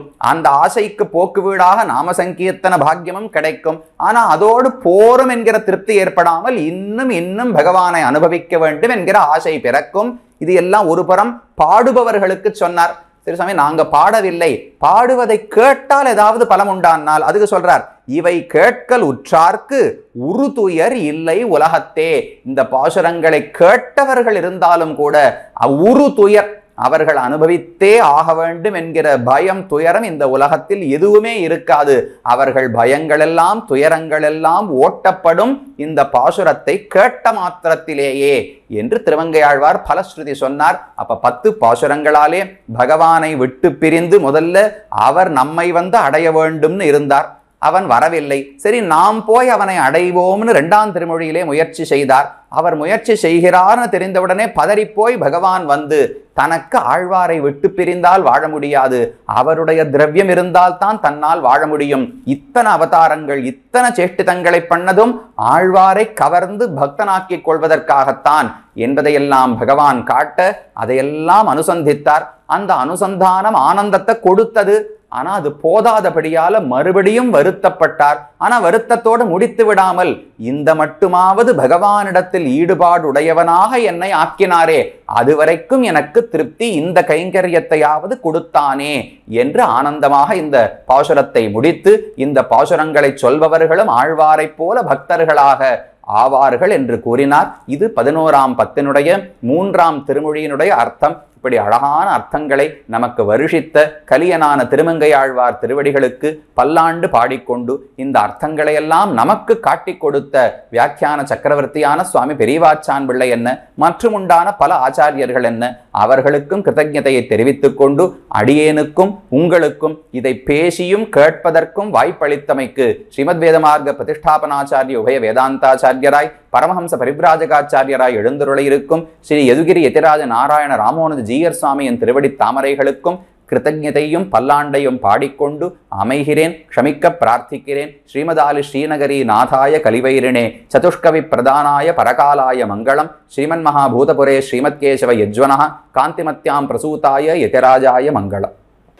பற்பமெனத்திகள் பைங்கழலும் தன் பல்லவமே விரலும் பற்பமென திகழ் பைங்கழலும் தன் பல்லவமே விரலும் பாவனமாகிய பைந்துவராடை பதிந்த மருங்கழகோ பாவனமாகிய பைந்துவராடை பதிந்த மருங்கழகோ முப்புரி நூலோடு முன் கையில் ஏந்திய முக்கோல் தன்னழகும் எப்பொழுதும் யதிராசன் வடிவழகு என் இதயத்துள்ளதால் இல்லை எனக்கெதிர் இல்லை எனக்கெதிர் இல்லை எனக்கெதிரே இல்லை எனக்கெதிர் இல்லை எனக்கெதிர் இல்லை எனக்கெதிரே